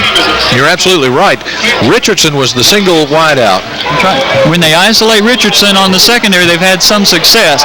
And Richardson's moving to the left side where he'll be isolated against Alexander Adamson. Greg Lee lines up as a tight end on the right. Richardson to the left. Lance Tucker wants to throw and does over the middle. Caught for a touchdown by their number 81, Will Knowlton. Knowlton, the tight end on the left that time, just floated out into that zone and took it in for the score. Homewood coming with a blitz that time, leaving the tight end. That's Knowlton. Will Knowlton wide open. Had just enough time for Tucker to get it to them, and we're in the thick of a ball game right now. 17-13 with the extra point coming up. 17-13 now. No, that's not right. 17-12. 17-12. Now, should they go for 2, a field goal then on their part would tie it. Remains to be seen what they try. 10:01 remaining in the game. That's a lot of time left in a football game. They're lining up to go for 2. Big play now.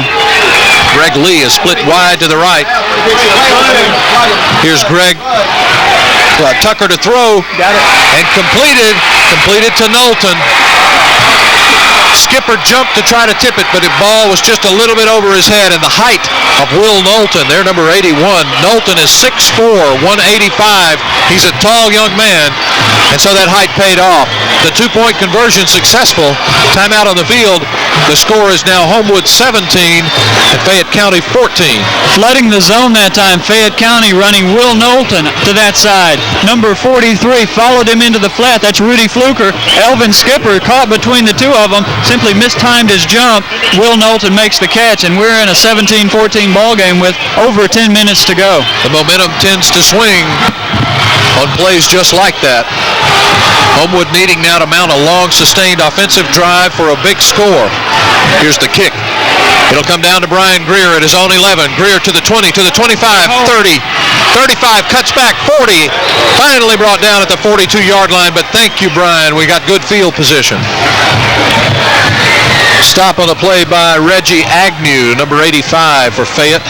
Excellent special teams blocking at the point of attack that time. Brian Greer, a gaping hole in the kick coverage team, and only the fact that he was hemmed in on the sideline kept him from going all the way. Homewood will move now from their own. There's another penalty. Another penalty. Wait a minute, we're going way back here. They are marking it off from the point of the foul. I never saw the flag. Another blocking below the waist call. They've been tough on that tonight. And I guess that's from the point of the infraction. So it was on the sideline, almost at the point where Brian caught the ball. That's why we missed it. The sidelines are right by the edge of the stadium here. At any rate, Homewood now deep in their own territory. 1st and 10 from their 15. Oh, Robert Davis met head on at the 15. Need a big play here to quieten them down. Inspired defense right now by Fayette County. Homewood in need of a first down to quiet this crowd, take some of the fight out of this Fayette County Tiger team. 9:18 is the time remaining in this football game. 2nd and 10 after the play fails to gain. Here's the give to Davis, to fake to Davis, the pass to Greer. Greer to the 20, 25.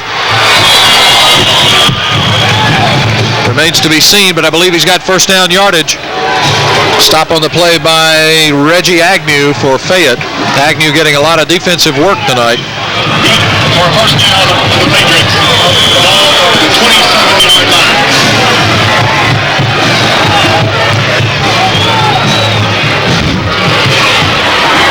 A first down now. That's the first completed pass of the ball game, isn't it? Homewood completes its first pass of the game. Here's Robert Davis. Davis out to the 30-yard line. A fumble, but the ball was blown dead as his knee was already on the ground. Maybe a gain of 3. Call it 2nd and a long 7.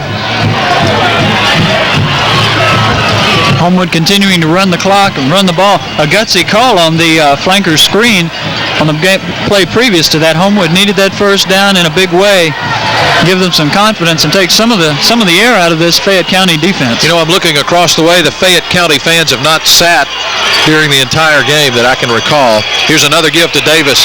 Davis hit as he crosses about the 32, maybe falling forward to the 33. Demetrius Knowles on the stop for Fayette.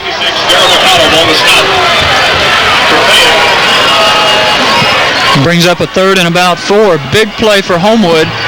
7 minutes, 42 seconds to go in the game. If another first down, they'll be able to run off another 2.5, 3 minutes from the clock. A key possession down now. The Homewood fans coming alive. This one's an important one. Here's the fake to Davis. Jay bootlegs. He looks. He could have had the first down if he had run it. But he loses 3. I don't think so. That time Jay Roberson had Brian Greer downfield along with Alexander Adamson, and give credit to Fayette County, they had both of those receivers covered. Roberson going around in, tried to use the pump fake and possibly could have gotten that first down. It would have been awful close, but there were an awful lot of Fayette County Tigers out there on him at the same time. Yeah, there sure were. And they pursue laterally very, very fast. That time Fayette County not taking the fake to Robert Davis at all, which really you could say doomed that play. Some adjustments in the Homewood line. Here's the kick by Jay Roberson. He gets it away, and it's a good one. It hangs. It takes a Homewood bounce down across the 35. It'll go out of bounds at about the 32-yard line. So a good kick by Jay. 6:40 now is the time remaining in the ball game. Homewood up by a field goal, 17-14. I believe we're in a fight for our lives here. Right now, a big series for Fayette County. 6 minutes and, as you said, 40 seconds to go in this game. Fayette County can go one of two ways. They can come out and try and establish some type of run and throw, or the conventional wisdom would be use the pass to loosen up this Homewood defense. Well, they've done it effectively all night long. Let's see what happens. Here's Lance Tucker. Takes the short pass, but it's the draw to Fluker. Fluker is across the 35 to maybe the 37-yard line. Good first down yardage. 5 yards on the carry almost. Second and about 5.5 now. And they call football a game of inches. Oh, how close. Michael Coggin that time in the backfield had a hand on Rudy Fluker and simply could not stay with him. Fluker gaining 5 yards. Here's the give now to Fluker again, and that time Michael Flint with a big defensive play at the 41-yard line. Michael saw it all the way. Homewood dodging a bullet that time. Fluker being tackled by 2 men at the same time. Lance Tucker keeps the ball. Lance Tucker actually had the ball, and I believe it was Dusty Smith had Lance Tucker for no gain. Well, you know, I didn't realize that. Yes. Tucker took the ball away from Fluker as he was being tackled. Now third and about 3. He'll go for the pass. Incomplete. A late flag from the ref. A very late flag. The play had been over several seconds when the flag came in. Difficult pass interference against Homewood is the call. A difficult call to make, Barry. That time the official closest to the play did not make it. You could say he might have been screened out by the action. The umpire in the center of the field, a good 25 yards away, threw the flag late. Well, they called it close and called it tight all night long. At any rate, Fayette with another boost now on the strength of a Homewood penalty. Their ball first and 10 at the Homewood 45. Tucker will pass. The blitz is on. Yes. 81 was all by himself. Will Knowlton had it all by himself. That time giving credit to Will Knowlton. That pass thrown well, but not thrown just as you'd like it. Knowlton running an odd pattern toward the flag. Tucker putting the ball just a little off center, or the track of the ball was a little off. Knowlton not adjusting well at all. Incomplete pass, and a good thing for Homewood. Knowlton was all alone. All right, second and 10 now from the 46. Tucker will pass. Incomplete again to Rudy Fluker. 1, 2, 3, 4 Homewood pass rushers in the backfield. Everybody else out on pass reception coverage. Fluker was the intended receiver that time, and the ball just underthrown. 5:10 now remaining. 17-14 your score. Everybody in the stadium on the other side of the field is on their feet. This could come down to the 2 plays in Fayette County's season right here. A 3rd and 10. Everyone on their feet on the Homewood side, everyone up on the Fayette County side. Single setback, but Tucker will throw all he's got. Complete to Fluker. Fluker fumbles. Are they going to call it down? Calling it down. They're going to call it down. Dusty Smith had the tackle along with Brian Greer. And the ball rolled out as he hit the ground. Give credit to Dusty Smith as he's making the touchdown-saving tackle. He has the presence of mind. He's got one hand on Fluker. He takes the other and rakes at the ball. The only problem, Fluker had a knee on the ground when it popped loose. Good presence of mind by Dusty Smith to make the tackle and go the extra yard, trying causing the fumble. Homewood's got to get tough. It's 1st and 10 from the 14. 1st and 10 now. Timeout, Homewood. Right now, some statistics, Fred, that are interesting. In the Fayette passing department, they have 10 completions out of 23 attempts for 144 yards. They've rushed the ball 25 times for 99, 243 yards of total offense so far in the game. We'll try to get the Homewood stats for you, but 243 total offense is a big, big, big amount of offense. That time, there you see Coach Thorson talking to his defensive unit. Coach Thorson very, very enthusiastic and emphatic about his conversation with his defensive squad. The water person or the manager going down to give the guys some water. Coach Thorson gingerly said, no, don't come on down yet. We're going to be a little busy right now. I think he's trying to get their attention, and perhaps that's the way to take care of business.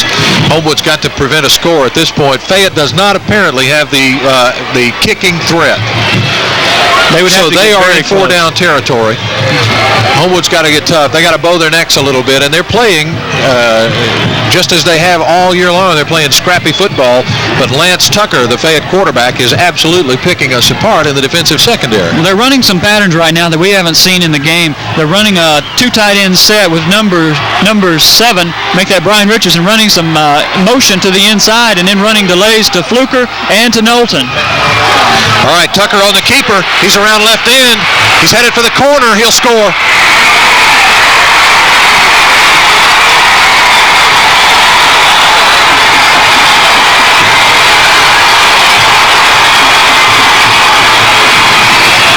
.439 remaining. You see the score on the scoreboard.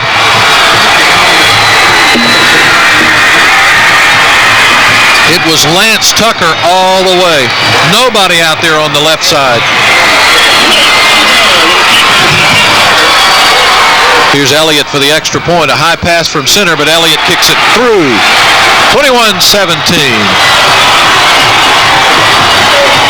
Now a field goal does Homewood no good. We've got to score.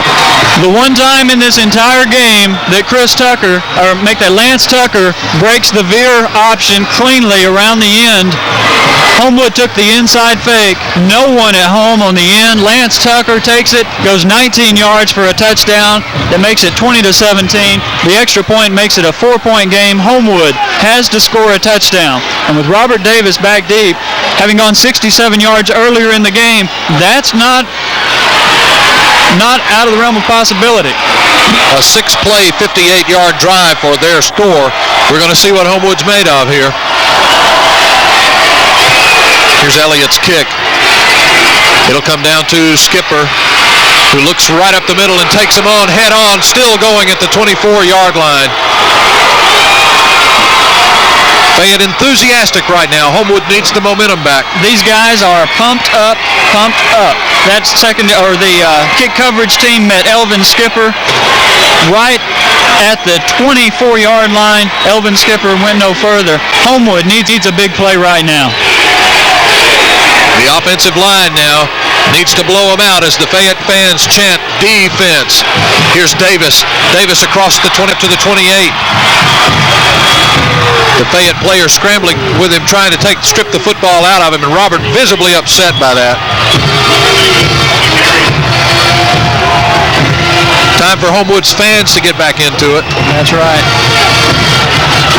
As difficult as the situation is, 21-17 with 3:54 to go, it's not impossible. You know and I know, and we've seen Robert Davis break some long ones this season. Oh, yes. The only thing that makes it more difficult is Fayette County is keying on Robert Davis.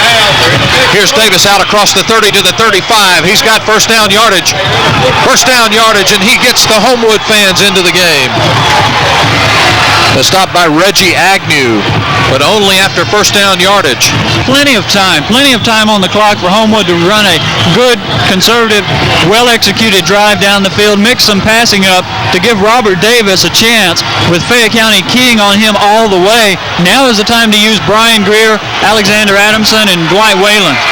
Davis is pumped. Here's the fake to Davis to give the pass to Greer. Greer out of bounds at the 45-yard line. It'll be close to first down yardage, we'll have to see. Looks like it's short by maybe a foot or two. Second and short now. There you see the clock stopped with 3:18 remaining as Homewood tries to mount an offensive drive. Homewood doing just what they have to do, using Robert Davis on several plays as a decoy, using the skills of Roberson and Brian Greer to move the ball down the field. Double setbacks now are Rebels and Davis. Here's Jay Roberson to throw. He gives it all he's got, but way overthrown. Flag right down in the middle of the field. We'll have to see what the call is.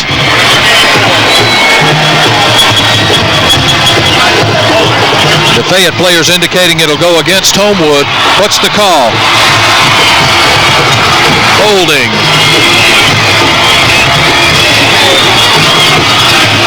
What a big mistake. Second and less than a yard. They go for it all, trying to get the easy touchdown and shoot themselves in the foot with a holding penalty that now will bring up a 3rd and 10.5, call it 11. Very costly penalty. Well, the official on the sideline has not flipped the indicator yet to indicate 3rd down. They replay second. They replay second. 2nd and 10 now. Here's Roberson back to pass. Looks short, grabbed once. The ball drops. In fact, that very close. Jay Roberson was trying to pass. We'll have to see. I believe Homewood's got that ball back. I believe Homewood did recover the ball. Yes, Homewood has recovered. We'll have to see who fell on it because whoever did it quickly did it. Looked like maybe Chris Cowan. Chris Cowan, the center. Fell on the ball. All right, the clock rolls again. 2:58 now remaining in the ball game as the clock moves. Third and about 16 or 17. This is a critical play for Homewood with 2:49 remaining. If we give the ball away this time, we may not get it back.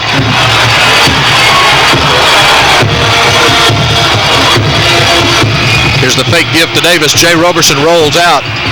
The pass complete to Michael Andrzejewski.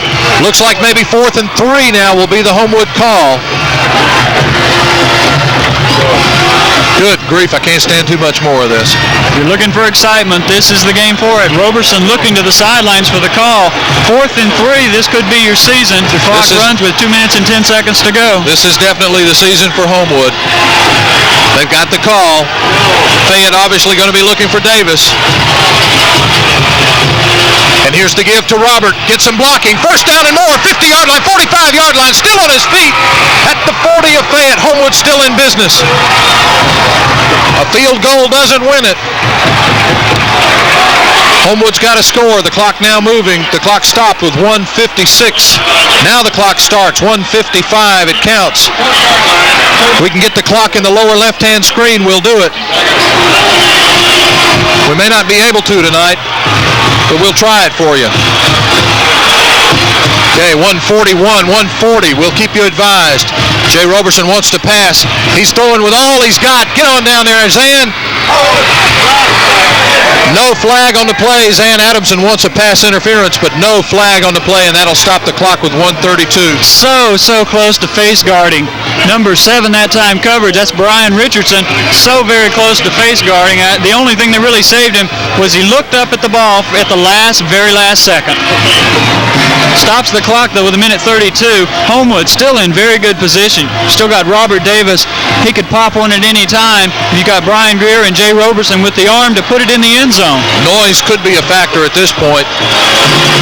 Here's Jay on the give to Davis, but he's caught in the backfield. They telegraphed the play. Reggie Agnew with the play of the game, perhaps. Homewood better call a timeout, and they do. The clock will stop with 1:24. 1:24 now, and the play situation is a 3rd and 7. And that's the final timeout also for Homewood in the game, so the clock now becomes important. The clock is critical. Very critical at this point. 1:24 remaining. It puts us into a passing situation from here on out. It sure does. That time Reggie Agnew crashing into the backfield. Had no responsibility other than to crash into the Homewood backfield. Homewood picking that time to give the ball again to Robert Davis, and by the time Agnew got there, blocking had broke down on his side, simply putting the stop to Robert Davis. 1:24 to go. You've got receivers that you have confidence in. The one play they haven't run tonight that we've seen in other games very successfully is a pass to Robert Davis in a flood situation to one side or the other. You want to get Robert Davis in the open. Well, the public address announcer here just announcing the score in the 3rd quarter of the Blunt Valley game. Blunt up 14-7 over Valley. At this point, who cares? Let's get Homewood on the scoreboard. Jay Roberson will pass. He's pressured, steps into the pocket and throws. Complete to Greer. Out of bounds at the 35. Not enough for the first down. It'll bring up 4th and 5. The clock moving at 1:10, 1:09. Homewood on the line. 1:04. Come on, ref, let him play. There may be some confusion at the top of the top of your screen is who's covering who. Jay will pass it. Complete to Zan Adamson at the 20, 10, 5. Touchdown, Homewood! Oh, my goodness. Yes. Oh, my goodness. Sudden lightning strikes in Fayette County, and Homewood leads it 23-21. West Steed on to attempt the extra point. Oh, my goodness gracious. I don't believe I've ever seen a finish like this. It's as exciting as you'll ever see. Here's Wesley's kick. Almost blocked, but it's good. My goodness gracious, 50 seconds remaining in the football game, and the score now, Homewood 24, and I believe Fayette 21. They changed the wrong side of the scoreboard on me. 24-21 is the score.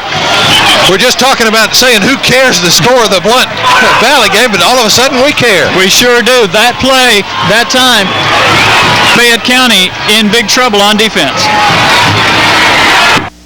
Does your money market or savings account earn? 50 seconds remain in the football game. Homewood has just scored to go up by 24-21. A 76-yard, 12-play, do-or-die drive that covered 3 minutes and 48 seconds. Good grief, what a football game. What a finish. This old press box just about came down a few minutes ago. Zan Adamson will long remember that one. Here's the kick taken in by number 86, Kaiser Driver, and Homewood stops him at the 38-yard line. The clock will stop now. They'll set up to go with 45 seconds remaining, and I think everybody's deep. You got to anticipate the pass. Look for Robert Davis in a deep safety position. Look for your speed guys, Elvin Skipper, Brian Greer. Take that Alexander Adamson to the top of your screen, play in a deep center field. Just don't let anyone Richardson's in the open. Richardson has it. He's still on his feet. There's a flag at the 40-yard line, and we don't know what that might be. Henry Walburn got the worst of that collision, still down on the field at the 40-yard line. Richardson again in double teaming, and the coverage goes with the back man, and all of a sudden Richardson's in the clear. Henry is really shaken up on that play. We don't know yet what the penalty call might be.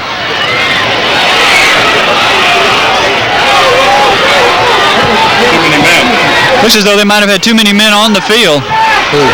Looks as though they put Robert Davis in the game as a deep secondary, a deep safety. It looks as though someone did not come out. Possibly a linebacker stayed in the game, not aware that Robert Davis was in a safety's position.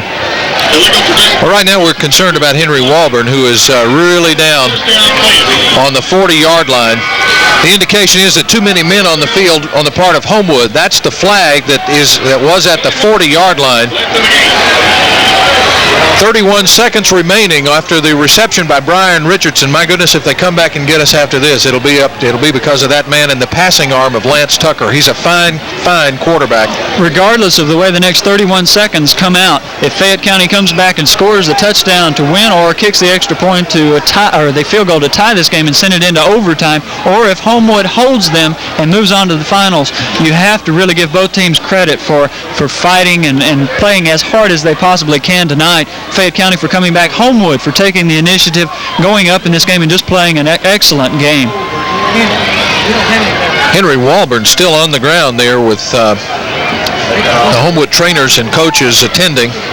Henry took an extremely hard lick, but we don't have an indication at this point as to what might be the problem. He's up on his feet and he'll come off. Looks like maybe it was just an incredibly hard lick. He's one of the toughest kids I know, though. And if anything, going through his mind right now is probably frustration that he won't be in this next to last play of the game. Here's Homewood, and the fans chant defense, defense. 1st and 10 now. The line of scrimmage is Homewood's 41-yard line. Here's Lance Tucker. He's got Richardson going deep. Richardson dropping under the coverage again. He's been their workhorse all night long. Now the ball at the 25, another first down for Fayette.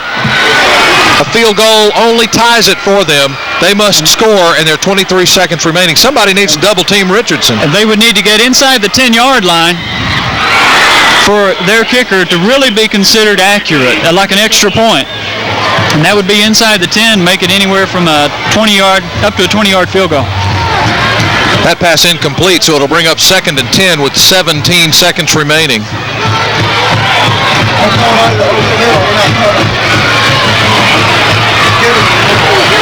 Here's Lance Tucker, brings his team up to the line. The clock with 17 showing, as you can see in the lower left-hand corner of your screen.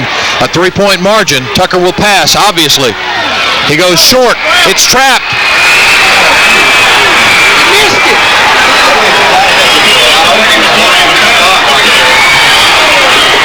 Hard to tell if they rule it complete.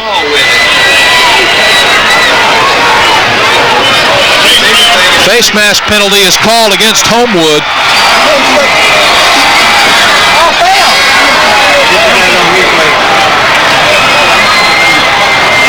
Just a low pass from Tucker. Very low. He just did a good job of coming He caught it low and it did not bounce. Here's the mark-off now. It takes them down inside the 10. Line of scrimmage will be... They've got one chance. They go for a touchdown and then call timeout. About the 7-yard line. Tucker will pass it again. He pumps once. Hit as he throws. In and out of the hands of Eugene Oliver. In and out of the hands of Eugene Oliver, who had it. Richardson had fallen down. Well, 4 seconds remaining. This will be the last play of the game. Well, Barry, I was wondering when Fayette County would use any of their timeouts. They have 2 left, and they've waited to the last 4 seconds of the game to call one of their 2 timeouts, and it's at a very severe angle at the far hash mark. You see the Homewood defense gathering there at about the 5-yard line. The 7-yard line is the line of scrimmage. We have overtime procedures, I guess, in a state playoff game. We would have a sudden death if the field goal is made, but at this point we don't have an indication that they're going for a field goal. What a gutsy call to make. That's right. This will be the last play of the regulation ball game. Do they go for the tie to play an overtime or sudden death? You have to. You have to, unless your field goal kicker and snapper and your holder are just so unreliable that you won't trust them for a 17-yard, make it a 20-yard field goal. Their field goal kicker is not out on the field at this time. They're going to go for the glory. Going for the touchdown. 4 seconds remaining. Don't understand it, but that's what they're doing. Well, we'll have to see. This is the ball game and the season for both schools. As Tucker looks and throws, overthrown, in and out of the hands, Homewood wins it as time runs out. Oh my goodness, what an incredible football game. What an incredible football game as the fans pour on the field. Bless the heart of number 1 Greg Lee for Fayette, who absolutely just went down in tears in the end zone as the ball went in and out of his hands. A magnificent victory for Homewood, and we'll head next week to the finals of the State 5A Championship. Good grief, it's been a pleasure. We're going to come back and talk about it a little bit, but let's stop right now for a word from one of our sponsors. You are watching Homewood Patriot Football. It's second of the game, and but for an errant pass reception in their end zone, Fayette would have won it, but they did not. The final score is Homewood 24 and Fayette County 21, and Homewood advances now to the finals of the State 5A playoff. Brett, I don't know that I've ever seen a more exciting high school football game. It had everything you want to see in a high school game. It had long runs, it had fantastic catches, good passes, tough defense. Shockingly hard defense. I mean, some people were hit hard out there tonight. Some of the names that just come to mind. Lee Thompson played a fantastic game. Damon Southward continues his string of outstanding games. Eric Rebels on both offense and defense. Some of the hits Eric Rebels put on some of these Tigers they won't forget for quite a while. The gutsy play of Wes Steed snapping the ball on all punts. On the other side of the field, you've got a Reggie Agnew, had some big league hits. You've got some of the other guys, Bubba Brent and the driver kid. Yeah, Keyser driver. Good grief, Reggie Agnew. They just did great, and hats off to Fayette County. You know, it's amazing how prophetic Scott Hoag's talk to the teammates of his in the locker room before the game turned out to be. Sure. He told them play every down as though it meant the ball game, and the football game was decided on the last down of play. That's right. A dramatic conclusion to Fayette County's season, and Homewood runs its record to 13-1. Well, we'll travel next week. We don't know at this point where, but we can tell you that we will be there to cover it for you. Sure. And bring you a week from tonight the replay of the State 5A Finals. Once again from Fayette County and from John Morgan Brown Stadium, the final score, Homewood 24 and Fayette County 21. For Fred Morris and all the members of the broadcast crew for Homewood High School, I'm Barry Copeland. It's been our pleasure to bring you this broadcast. We thank you for watching and remind you that you've been watching Homewood Patriot Football. Good night, everybody. The play right now. Others